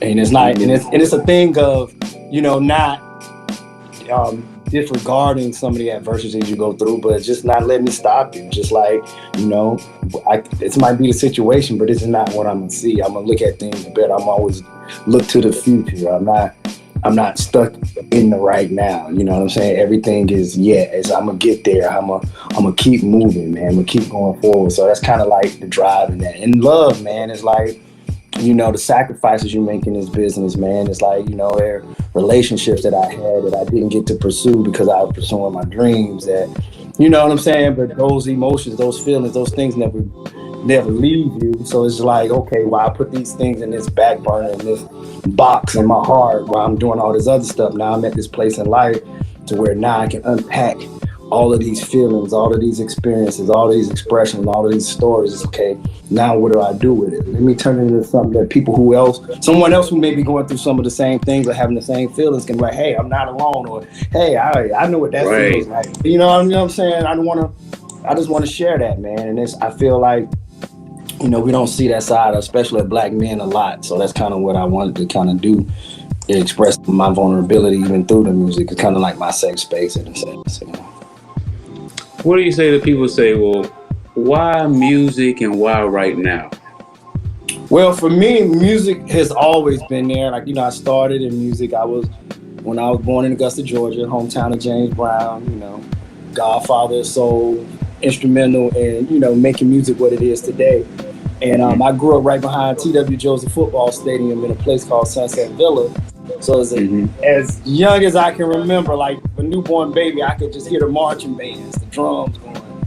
And one of the things I always liked, that even though I lived in the neighborhood and an environment where people dealt with so much pain and dealt with so much struggle, the joy that they had when that band would come through there and they would hear that music, or, you know, going to church and when the choir would sing, and, you know, and seeing how it made people feel. So it was like, I always wanted to be a part of that. Music made me feel good, and I wanted to create music that made people feel good.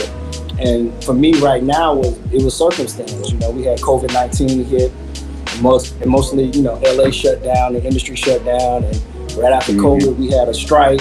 And so, you know, a lot of, you know, entertainers, a lot of actors, a lot of people, you know, they fell in, you know, into depression, you know, different types of struggles, trying to make it through those dark times.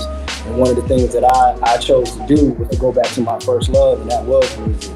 So, you know, I started writing down ideas, writing down songs. So it was my way of fighting back the darkness and, you know, using what God gave me to even bring light into my own life. And then I wanted to make music that I could sing along with my kids. You know, I don't really knock nobody's art or what's out there now, but I mean, most of what we play on the radio, most of what, you know, the culture is listening to right now really ain't kid friendly. You know what I'm saying? So I kind of want. But the kids still listening to it though. Well, they don't have a choice. It's on the radio. Like they play stuff now on the radio they want to play when we were young. So it's like like where's the protest? Like where's the where's all you know, that? you can't escape it. You know, NWA never got radio play. I think they might have played Expression stuff maybe once or twice, but outside of that, it didn't get on the radio. So even as a young mind, you knew how to compartmentalize certain things, which you don't really can see that. You know, my daughter, 4 years old, come home asking me questions. No. Literally the other night, my daughter was in the bath, and I walked by, and I heard her humming a song, and I'm like, I was listening to what she was singing. She was in there, you know, make me swear, make me. I'm like, how do you even know this song? How do you even know this song? Like how? You know, and that's a good song. That song ain't that's tame lyrically, right? You know, it could have been WAP, but you know what I'm saying. But you know, or you know, one of Sexy Red joints, but even still, I'm just like, but you know this song.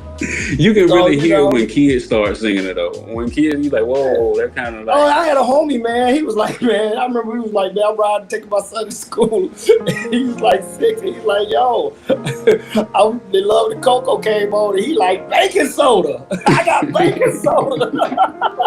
And we like, man. What's baking? He don't even know what baking soda's used for. But you know, it's and you know, like I say, man, I'm an artist, so I believe that all art should be expressed and artists should be able to feel free to express it. So I'm not about censorship. I'm more about balance. And I just feel that the industry isn't balanced. You know what I'm saying? But that ain't my fight. But my fight is just to create the art and it end up where it ends up, you know. Exactly. You can't let that be a detriment. You can't let that deter you from, you know, fulfilling your purpose. And if the intentions are genuine, then, you know, it'll make it where it needs to make it, you know? I do believe in a higher power, and I don't even believe. I mean, I know God exists for myself, so, you know, I know whatever it is I put out there, it'll get to where it needs to get. People are here who need to hear it, you know? It's always about inspiring that one person, man. Because that's all you can care about is that one, man. I never look to try to woo or persuade the masses in anything because, you know, we learned, you know, a long time ago, you can't really do that. Like, you know, things take off in this like wildfire is cool, but man, if you got that one person that you said you can inspire or make their life better, then, you know, that's worth it, man. I But see people did that like, for me, man. You know, it was that one guy that would come and speak on career day, or that one person that you got a chance to meet, man. I'm like, hey, man, I always wanted to get into the business. What should I do? And they took the time out to talk to you, man. I don't feel like I talk about this cat enough, man, but one of the cats that's, you know, about the same age, man, but when I was a young man in the game, man, young shorty in the game, man, I met this cat, Jason Weaver, man, and, you know, we drumline together, man, but I met Jason Weaver back in like 1996.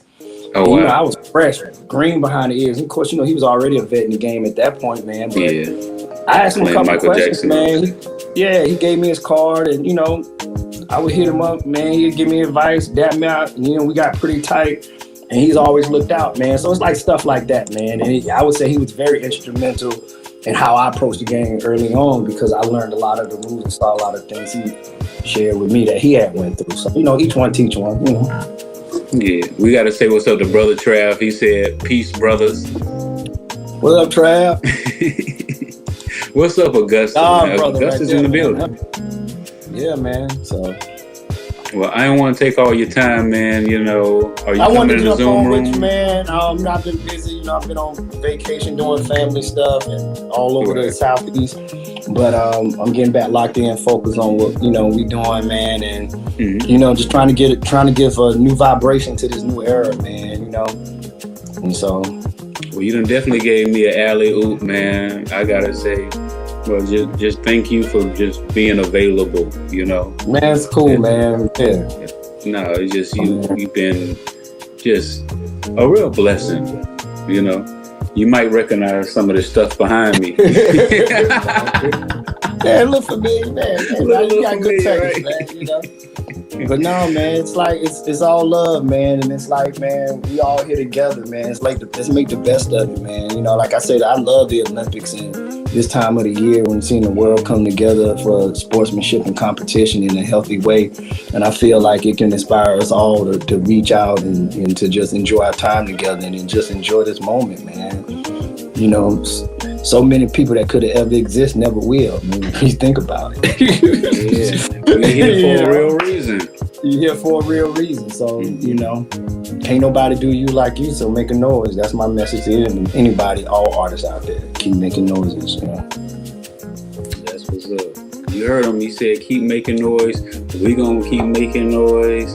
Hey, you want to leave him with anything, Shay, before you go? Man, scream that retrograde. Listen, Saturn is in retrograde until November 7th. Mercury just went into retrograde, and y'all know all hell breaks loose when Mercury goes into retrograde.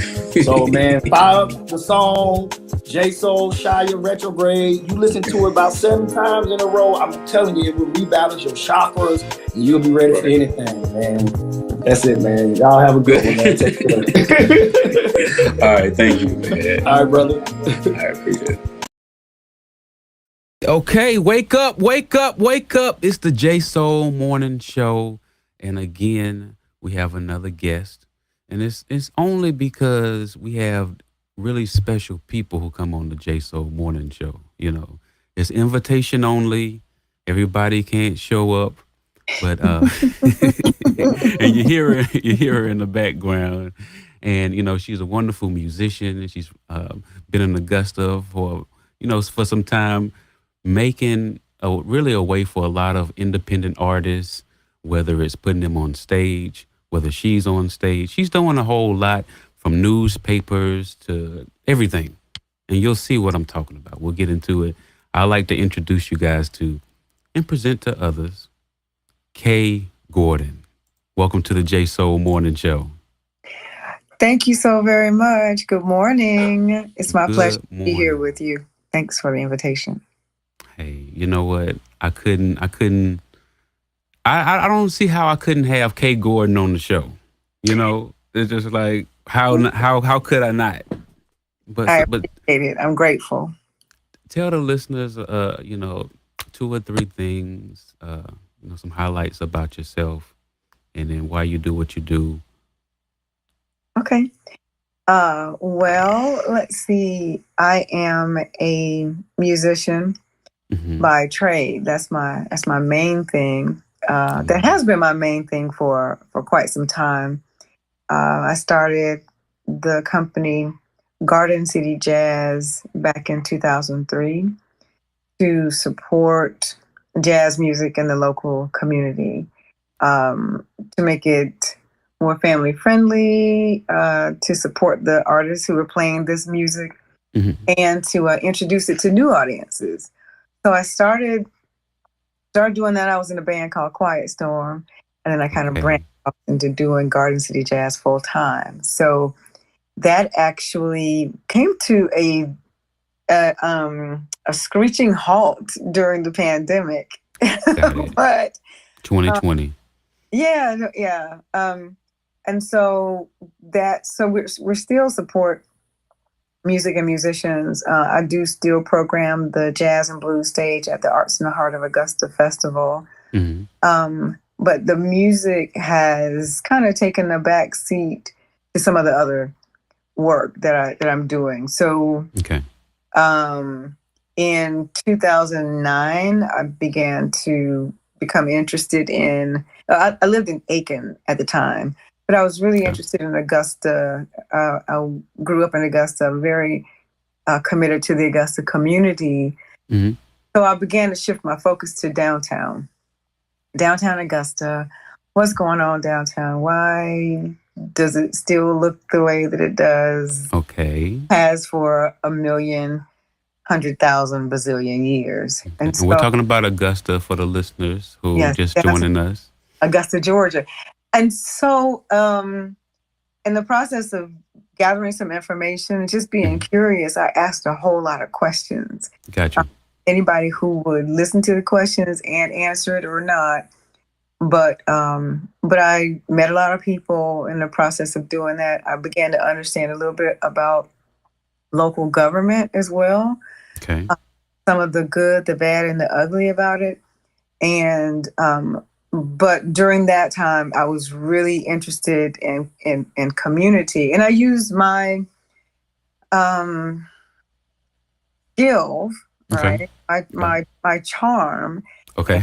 that to and of course my popularity as a musician opened a lot of doors for me to be able to talk to people. So people kind of knew who I was, and so when I asked questions about why is this thing still broken, they were a little bit more willing to answer those things, even if they didn't know. They would redirect. So I started really getting involved in community service then, from a policy, from a development, all that perspective. And he said 2 or 3 things. Child, I'd be doing this for 45 minutes. So No, that's fine. That's fine. Hold up real quick. So I asked a lot of questions during that time. Okay. And in 2014, I was accepted into the Leadership Augusta class.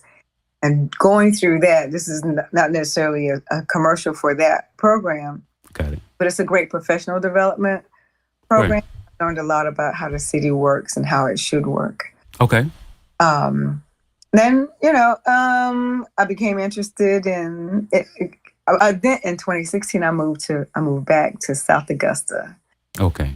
And yeah, there's a lot going on here too. There's a lot that's not happening as well. But I began to ask more questions. Why does South Augusta look the way that it does? Why are the streets broken? Why are things falling apart? And this is you're asking your commissioner, or you're asking? I'm asking some commissioners. Yeah, I'm asking. Definitely the commissioner. I met the commissioner for my district for the house that we moved in when I was going through that Leadership Augusta class. I met him there. He invited me to come to his community meetings. So I started driving from Aiken to South Augusta. So it's about an hour drive.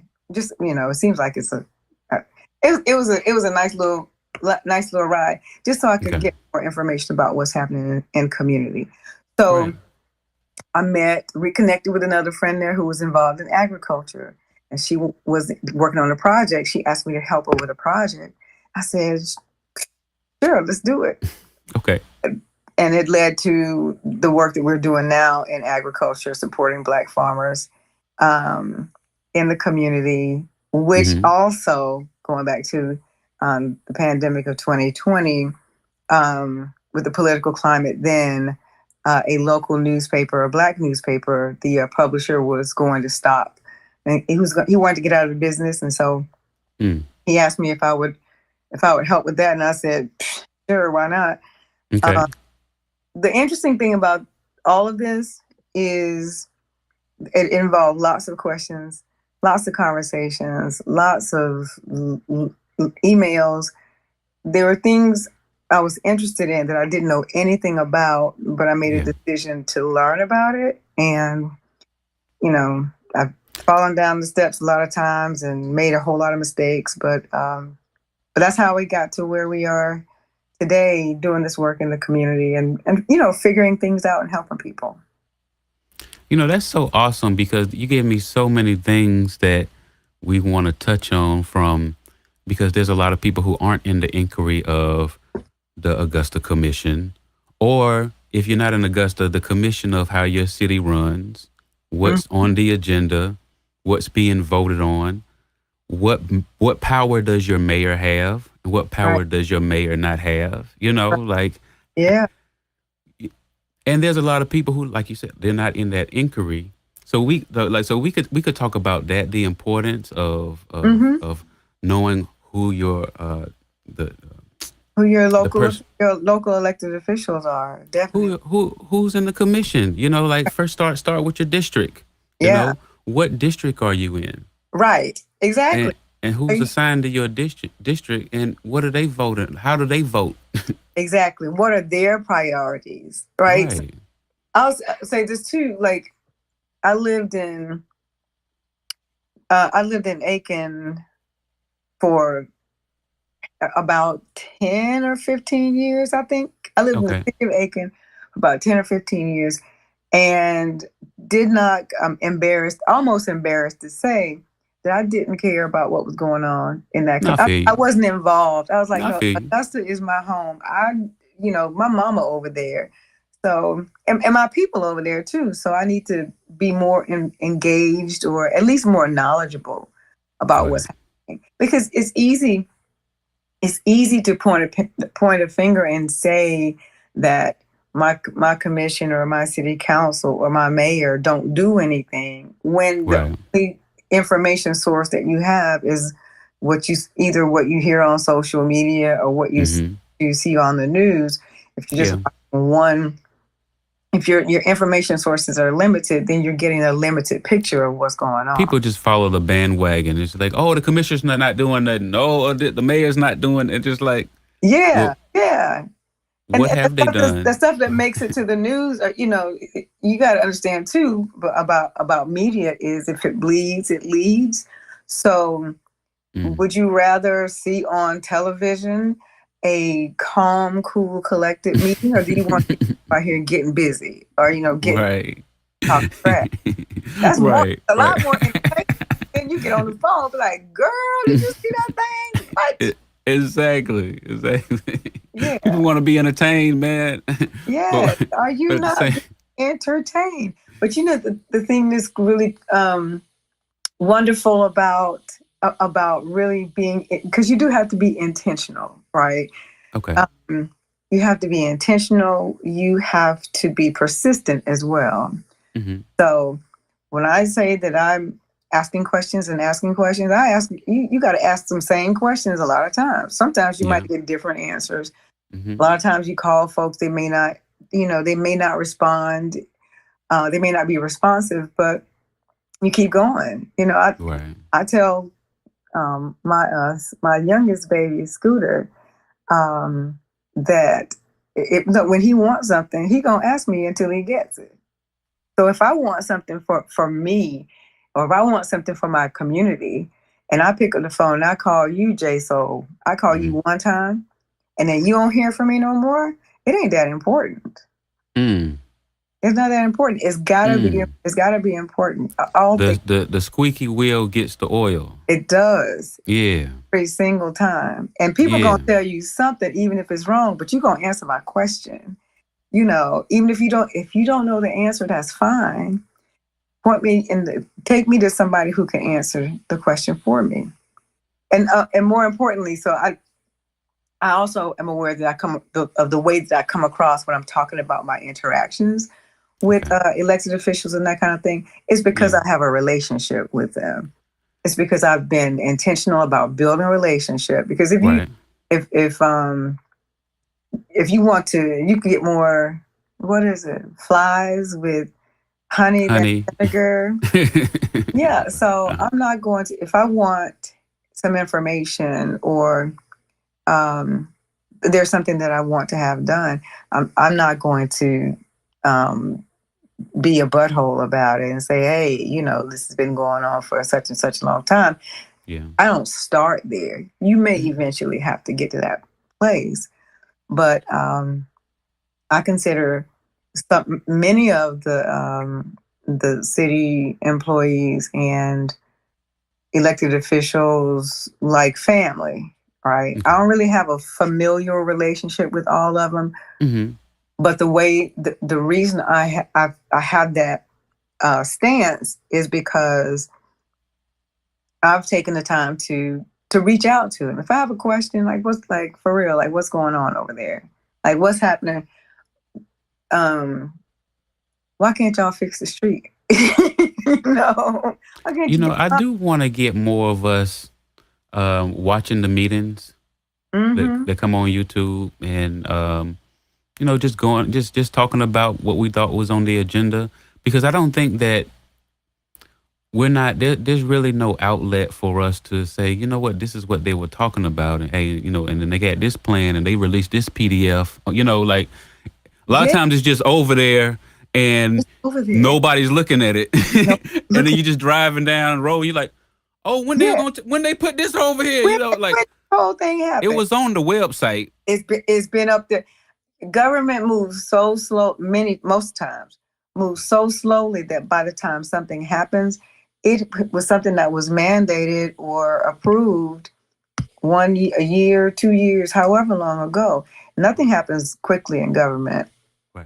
Unless, unless there's money involved. But and the example of that, because I don't want that to be misconstrued, is the Augusta National. Several years ago, the Augusta National wanted to move a street, right? So they could enlarge their territories, something or other. And in order for them to build a street or to reroute a road, they had to deal with government. So they had to get on the list to get this particular work done. Right. So, because, budgets, local sales tax, all that kind of stuff. And then they got to get in the queue because y'all not special. Right. What they did, the reason I mentioned money is because if I got enough money to do the street myself, I'll go ahead and do it. And that's exactly what they did. They went ahead and rerouted this road, Berkman's Road. And then they said, I'll get my money back from the city when you have it. So coins can make things happen for sure, good and bad. But I mean, at the same time, if that was a black organization, even with the money, no matter how much money you got, you ain't building no road just so you ain't rerouting nothing in the city just because you got money. If you got enough. Telling you. And they got it. I'm telling you, they got enough. They say, look, we'll buy the whole thing. So, I'm telling you. Why y'all getting it together and trying to figure it out? We got it. Exactly. Look, we got construction companies. We got this and everything. Let me tell you, we trying to get Wrightsboro Road fixed. It is a hot mess. Meanwhile, and I understand. So which part of Wrightsboro Road? Where you at on Wrightsboro Road? That's a long road. Let me tell you. Okay, so I'm not over. I'm deep in South Augusta. But whenever I'm on that road, I'm like, come on, people, we got to figure it out. So, I'll give you just a brief example between North Leg and Damascus Road. North Leg and Damascus Road. You about to make me break my chair. Wrightsboro Road between North Leg and Damascus. I don't even know what district that's in. It may be in 2, but and here's the thing. Oh, I gotta say this too. Okay. Because this could be the problem. So I just a little while ago, because I was complaining about the fact that Deansbridge Road was not fixed, because I was riding on that road, getting nails in my tire, all kinds of craziness. So I was like, who's in charge of Deansbridge Road? I want to talk to. They need you in LA because none of the roads are even decent.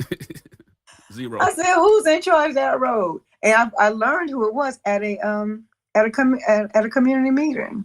Okay. And the guy the commissioner then Sammy Sias, District 4, was hosting this meeting once a month, and he had I called him, I said, man, what's going on with this? And he said, that's a state road.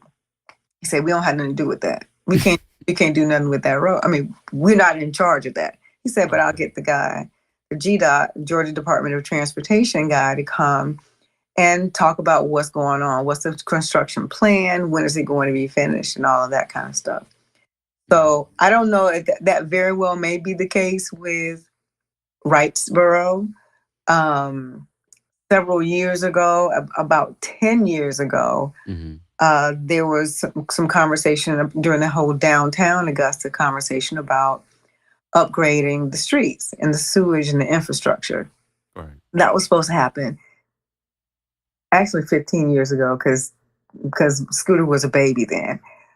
It's just happening now. It is, and Broad Street is a state road. It is we're just getting to the place. You said Broad Street is a state road. Broad Street.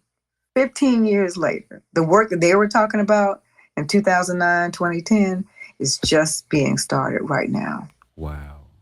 Can you imagine? But also think about like the Augusta Mini Theater. It just took them 15 years to raise $1 million. Right. You see it? Yeah. And our businesses and our organizations are historically undercapitalized. That's just a fact.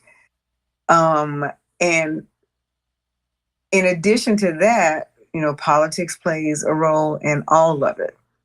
So I do believe that the Mini Theater is moving forward with building their next phase. They are now, but I know it took it took a minute. Yeah. To get to that place. Yeah. And I believe part of it is because I think it goes back to relationships. But then that also goes back to being familiar with the landscape, like knowing who's in the room or who's in the space. Like, this is something I kind of was thinking. I don't know this to be true or not.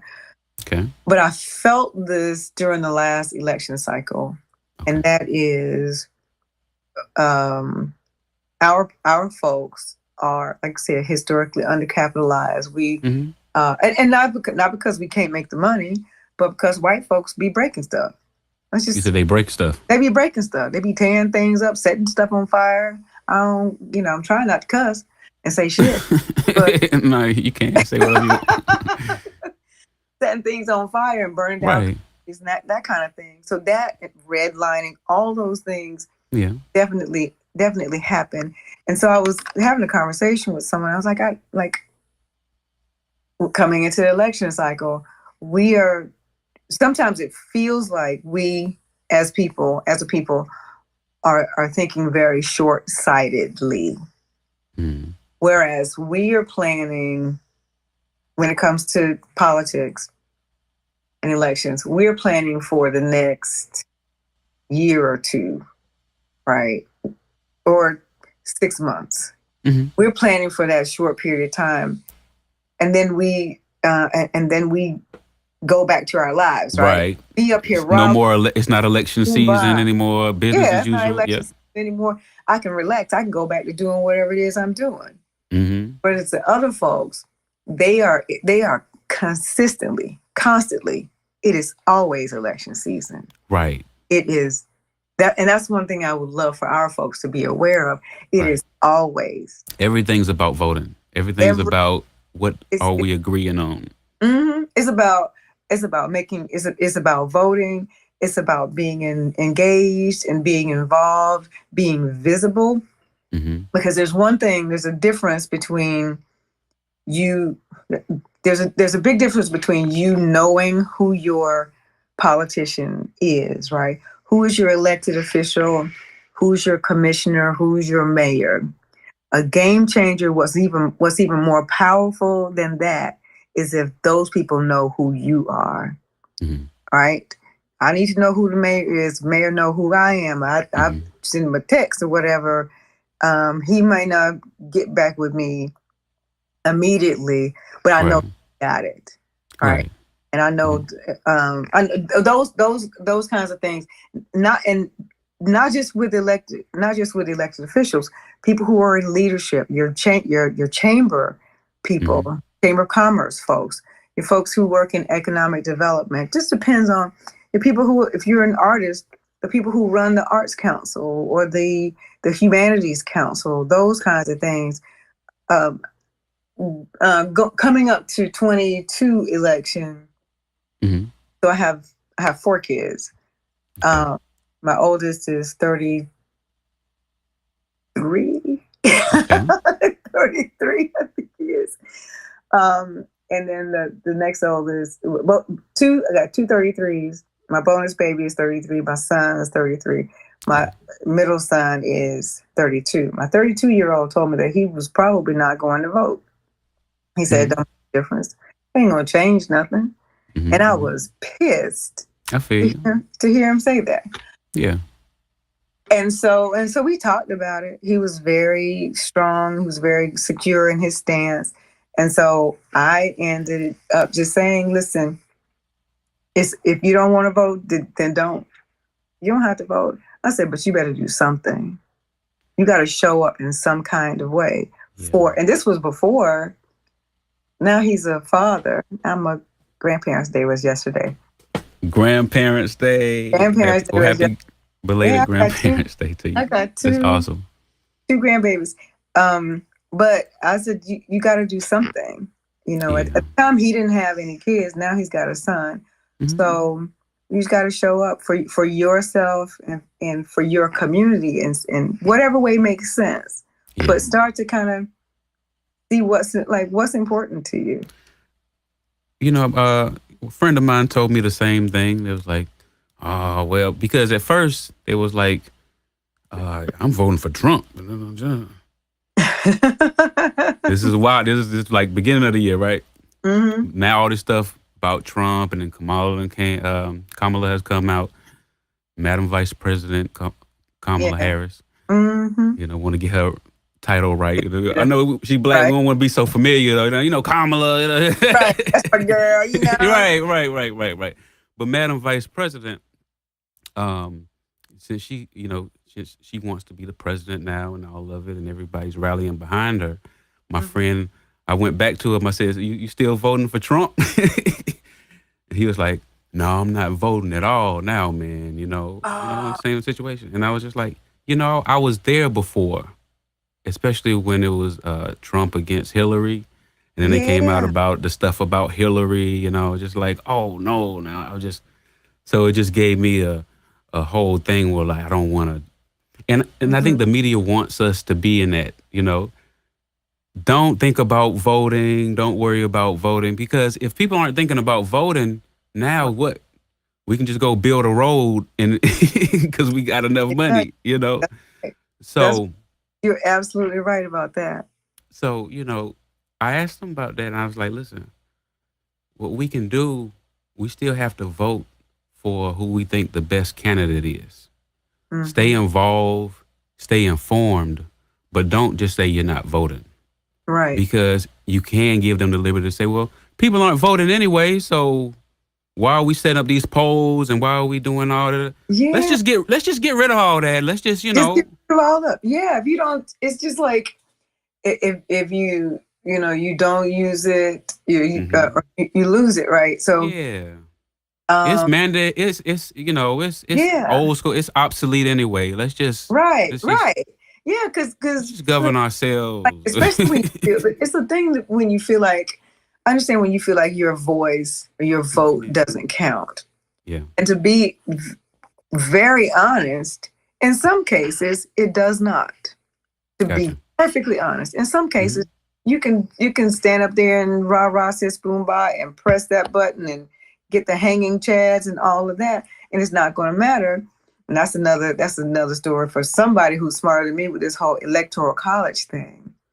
But that is where it's in that situation where your local and regional elections are so important.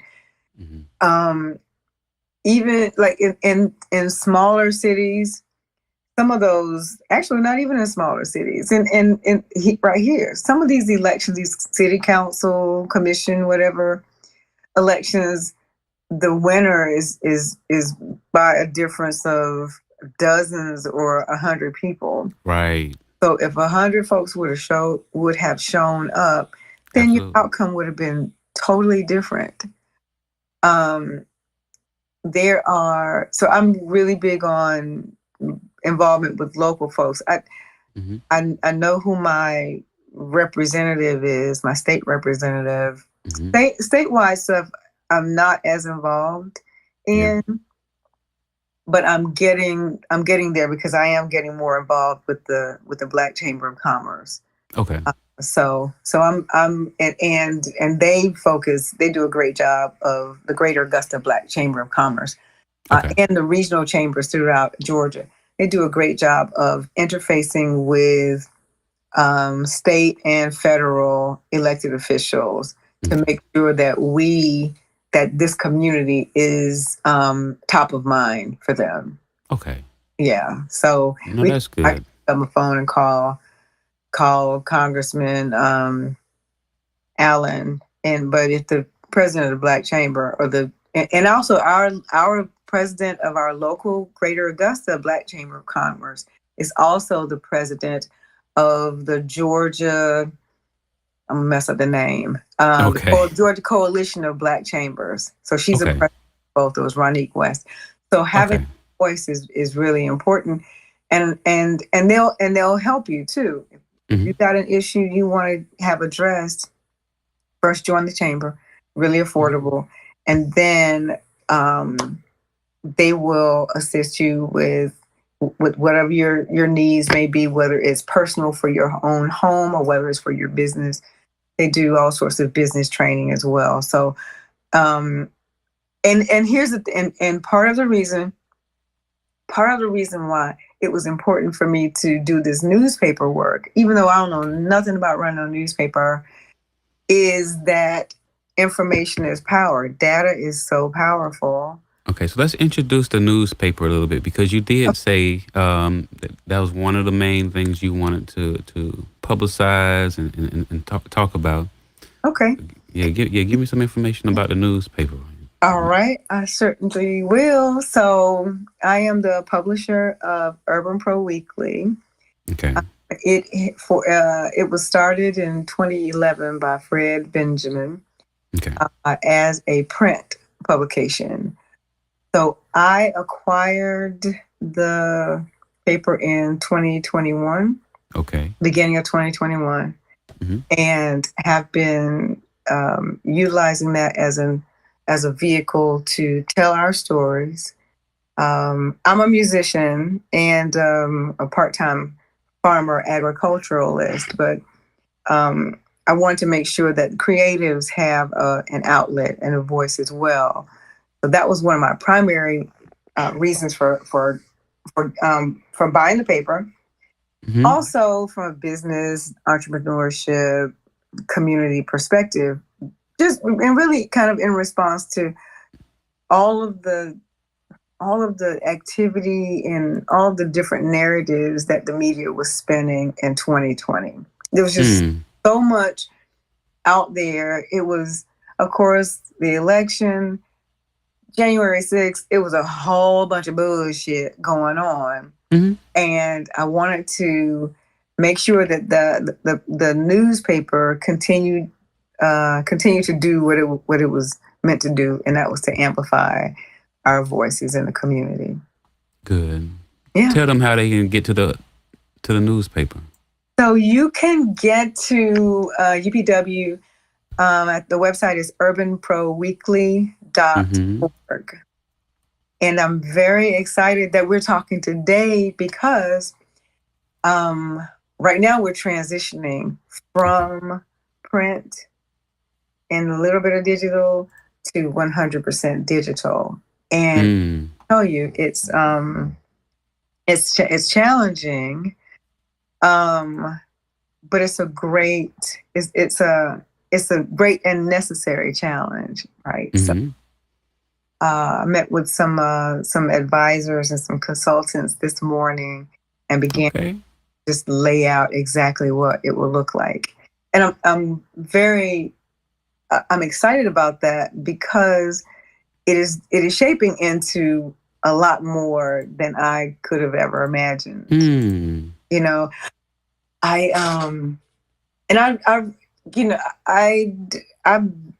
dabble around with social media and that kind of thing, but I understand that that media is where it's at. Social is usually the first news source for a lot of people. Right. Social media. I mean, honestly, if I am honest, when I get up in the morning, I go to Facebook is my jam.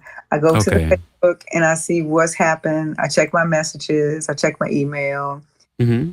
I just kind of scroll. But of course, the algorithm does what the algorithm does. So it's really important to have some kind of direct engagement. And that's what we're moving toward, is focusing really, really heavily on content creation. Right. Now can you see the website? I put it on the screen. I don't know if you can see my screen. I can see it, yes. So this is the site, and right now you say you're doing some print and you're doing some digital, and you're getting ready to go 100% digital. We're getting ready to go 100% digital. So right, that is really just, it's a landing page. It's got a link to the site where the PDFs, the issues live. Mm-hmm. Going into, and that's a responsive landing page. Once we move to the next platform, it'll be a lot more robust in nature. Gotcha.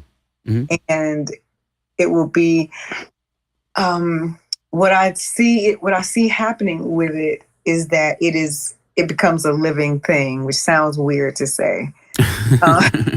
Sounds weird to say. No, I understand. But that it does. 462 had to become a living thing. Yes. I love what you're doing with the platform. I've been watching you, I've been stalking you, seeing what you're doing over here in these streets. Good. But yeah, I love the fact, and I love the fact too that you're building that Floor 62 is a community. It is a living, breathing organism, mm-hmm. as it stands right now. So right. I dig it. You know, what I like about what I'm doing is I get to put people on my team, and I get to be a part of other people's team. Mm-hmm. You know, so with you being the top of the triangle over here at UPW, yeah. You know, I would love to see how I could maybe get some interviews in Augusta for it, or get some content for it, and help publicize it, help be a marketing arm for UPW. Yes. Yeah. I love it. Because we need I know you have your own networks, your really wide, broad networks. You're everywhere and then everywhere again. So okay. I think, like, this is I can share this. This is so UPW is a local newspaper. It started that. It was all about Augusta. Yeah. And for the past year or so, I've just been thinking about what's going to happen next. What are we doing next? Mm-hmm. And so the name Urban Pro Weekly, my thought was, well, let's really just focus on urban professionals. Okay. Young urban professionals, really. And so, because right now, folks who are reading the print, the paper, you know, they're older folks. They're folks older. So, but I get all my news. I do check which is why my phone battery was dead early because I was consuming content, getting so much great information, and I love that you are from here. Yeah. You're from Augusta. This is what I was telling to my consultants earlier. Mm-hmm. Ideally, I want UPW to be able to touch people far and wide. Right. I want to have the base, the nucleus here. But we've got folks who are from here, who went to Butler High School, the best in all of Augusta, Georgia, and who are out doing magical things across the universe, right? Out where you are on the West Coast, folks who are traveling and doing things and making music, making art, running businesses overseas. I'd like to at least start with a local to use Augusta, the CSRA, as the base, right, as the hub, so to speak. But then talk to folks like Jamal Moore and this young lady who played a concert at Aiken over the weekends. Got this concert truck. She graduated from Davidson. Oh wow! I didn't meet her, but I was like, our folks are, our people are everywhere. Yeah. And, yeah, doing magical, mystical things. So, and I think too, when younger folks see this level of Black excellence, so to speak, excellence in general, but especially Black. Okay. They know that, hey, I can do that too. And I was one of the things that I started doing with the paper was featuring folks on the cover. I was like, I like the young lady who was on that last image that you showed on the cover of the of that document. She's a teacher. She had an opportunity to go up in a plane. That's one of the images, beautiful. But I want to see people who look like me, who are making real, measurable magic and change in this community. Right. I need to, and the people who need to see that, they're not going to pick up a newspaper. I got it. They're not going to do it. So we got to go. We got to go where they at. That's right. That's right. But that's what this platform is about. And that's what your platform is about. So I'm looking forward to we gotta go. We gotta take them to floor 62. That's right. Sometimes the railroad ain't underground. It's above the ground, way above. Way above ground. Way above. Way over their heads. But that's it. The last tier I want to go over, of course, is our premium member. Now, keep in mind, we have voting rights, and I think that's something that helps a community grow. Some of the communities that we've joined online never really asked us what we thought about the terms and conditions. They kind of gave it to us and made us agree to it if we want to continue using their platform. But the premium members of Floor 62 will have meetings on what will make it better, And so I'm looking forward to that. Floor 62 Voice is coming. That's not here yet, but I'll explain that when it gets here. Virtual question and answer invites. We'll have different events that will just be the premium members. Annual exclusive merchandise. So every year, we may go into the collectibles and get you something, whether it's a bag, whether it's a mug, t-shirt, or whatever. But we'll have some things that we can send to your mailing address, all right? So that's going to be real cool. Let's continue on. GWP. Grind work progress. Pull up, I'm trying to get lit in teens. Vibing off the energy. Pull up. Behind the scene action. Real behind the scene action. You know what I'm saying? You got the goddamn dictionary. Let me know what's going on right now. What's going on? We behind the scenes scene. No, show behind the scenes scene. We doing. Yeah. We behind the scenes on Pull Up. Yeah. Little Scrappy feature, Spice Official. Yeah. We actually in Little Jamaica in Decatur. Yeah. Atlanta influences everything. Some Atlanta shit. Yeah. We out here though, man. Watch this, man. Shout out my boy France.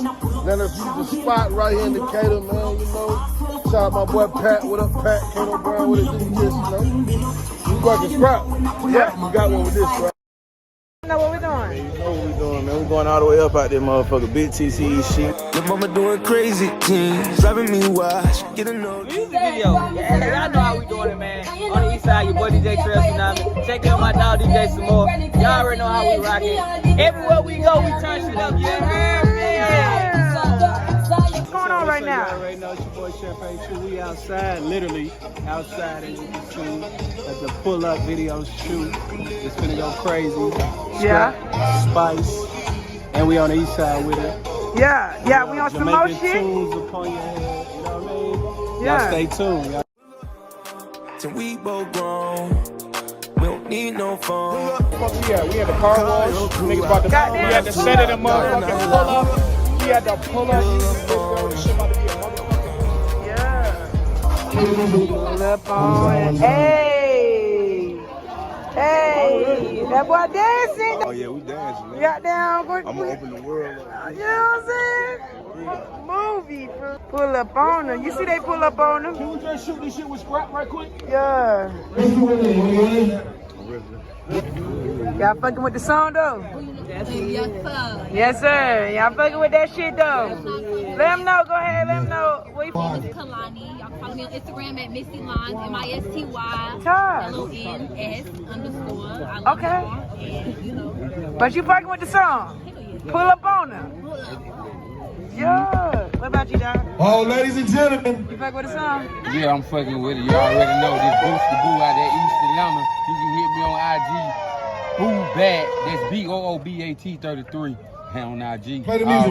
Roll the track one time for me. Outside. Outside. You still going on? Still going on. Okay. Queen of that. Dance song. Queen of dance song. Spicy that motherfucker. You see her? You see her? You see her? Queen, y'all. Oh, they shooting a movie. They shooting a movie for real. Oh, yeah, cool. I call you. They shooting a movie for real. Well, make sure you do not change the tempo on that track. Spicy this motherfucker. Queen of dance song.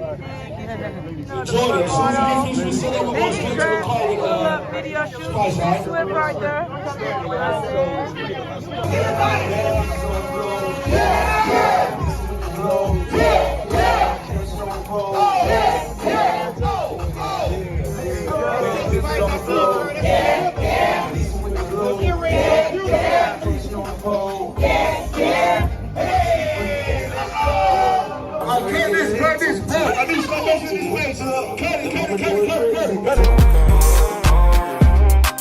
Pull up on us.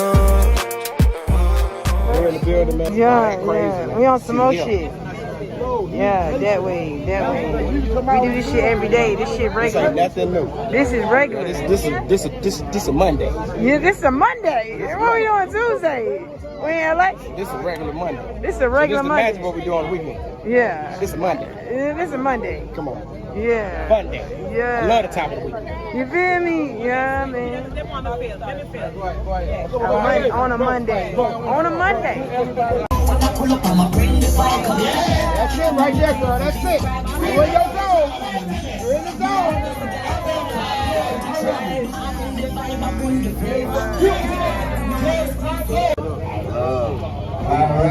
Big Nina, checking in. What we going on right now? What we doing? Big name. You know what I'm saying? We got the heels on? You know what I'm saying? Big Hertha. I'm Hertha. Okay. And I ain't got the heels on today. But you know. It's a little Jordans. It's a little custom Jordans. You know what I'm saying? They ain't got these. That's all you need to know. But let them know what we doing right now. What's going on right now? We out here, video shoot, pull up on me. You know what I'm saying? We was spicing them earlier, scrapping them TC shit, big shit all day long, all year round. What we do, baby? Big TC shit. You know what I'm saying? This is community. Got that boy doing choreography. Let's go. Yeah. Come on. Don't play with him. Don't play with him. Come on now, get in there. Let's go.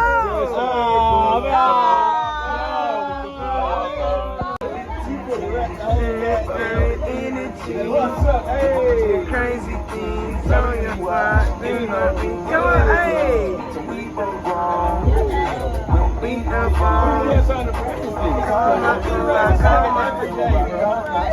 You gonna sweat that shit out every time.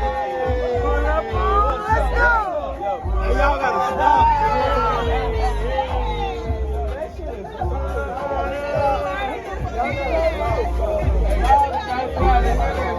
Yeah. Man, listen, But man, you swagging that shit out though. You know, I'm you know what I'm saying? My kid gonna be like the Huxtables, nigga. Come on. And so they gonna be staying in different houses. The real rich kids. For real. You know what I'm saying?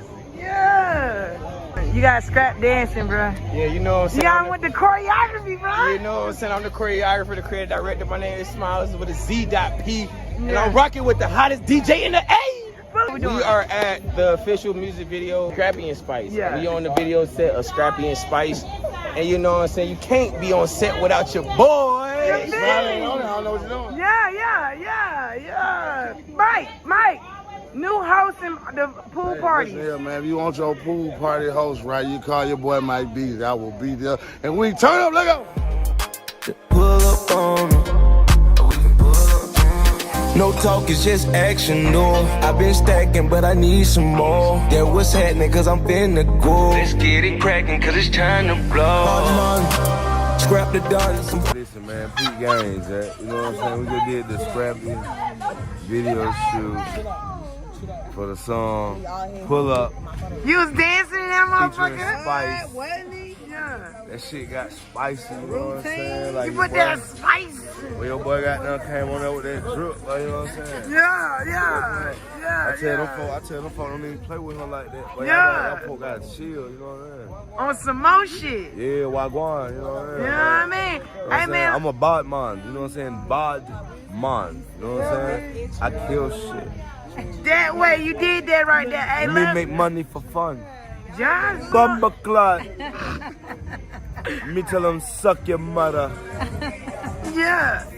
Fuck your mother. Y'all already know what it is, man. They bitch scrap, man. You know what I mean? Tap in, man, on some more shit. You did. Yeah. So ugly. Yeah, I've been stacking, but I need some more. Yeah, what's happening, cause I'm finna go. Let's get it cracking, cause it's time to blow. Scrap the gun, we gon' have some fun. Straight trip and run. We cool, don't run much, we just shoot the gun. Straight up, we doing time. Pull up, I'm tryna get lit in teens. Vibing off the energy. Pull up. Make sure you're ready when I pull up.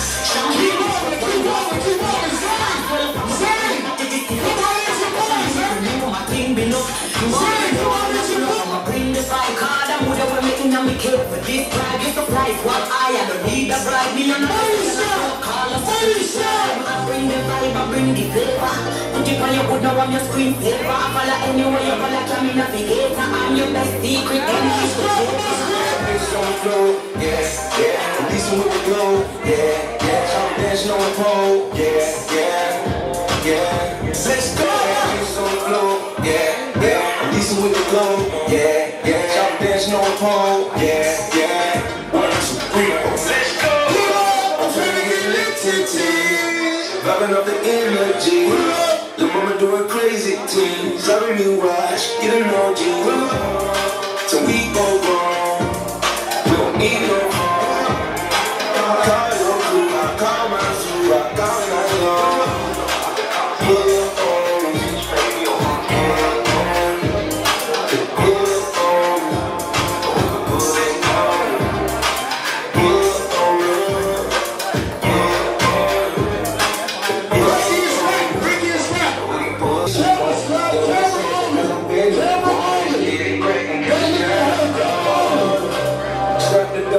Real bitches know I ain't with the fuckery. I know one they really got love for me. They gon' pull up. I'm tryna get lit in teens.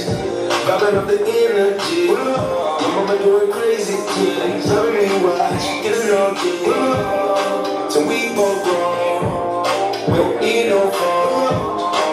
Call your crew, I call my zoo, I call night long. Pull up on us.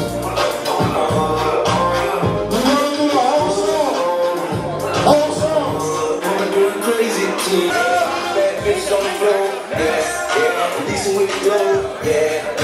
There's no pole, yeah. Let's go. Bad bitch on the floor, yeah. Releasing with the glow, yeah. There's no pole, yeah. 1, 2, 3, 4, let's go. I'm trying to get lit in teens.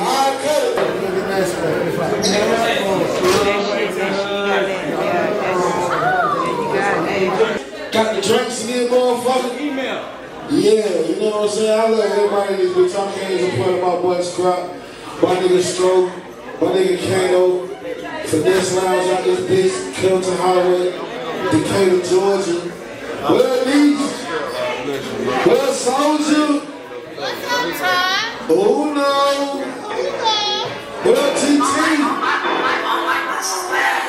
It's my friend, you know.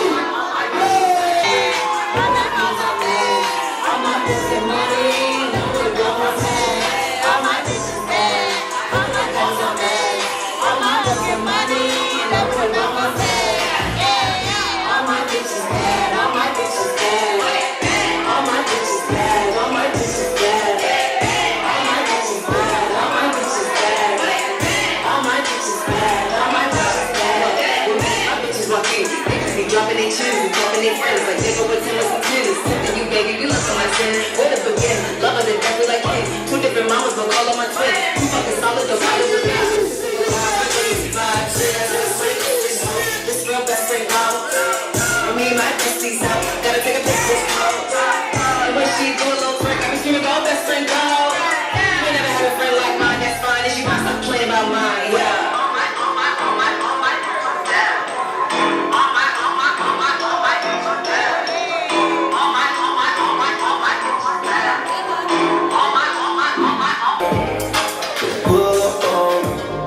Tryna get lit 10 teams, vibing off the energy. My mama doing crazy things. I really watch, get a new game. So we both wrong. We don't need no phone. Call your crew, I call mine too. I call night long. Pull up on.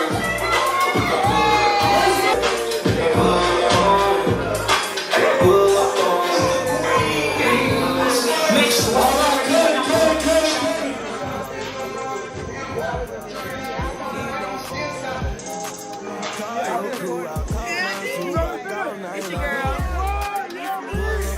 Y'all know the fuck going. Had to pull up at your boy scrap. Video. Hey man, you always your love. We did that nigga birthday. Oh, it's still your birthday. We getting bottles this weekend on me. On me, but I don't know what we going with. Fuck that, we go to a one. I saw it. Scrap the dough, we gon' have some fun. I'll be coming, I was on set, bro. We just shoot the gun, so we through a turn, baby, I'm the one. Walk on, bitches know I'm the fuck one. Real bitches know I ain't the fuck boy. I'm the one that really got love for me. They gon' pull up, I'm tryna get lit 10 teams.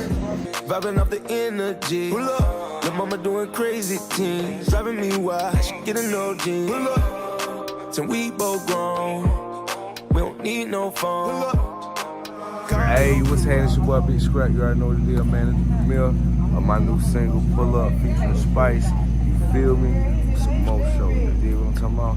All I need is some more right now, you know what I'm saying? Pipe it up and roll it up. Oh, you know? Yeah. With the casa. GWP.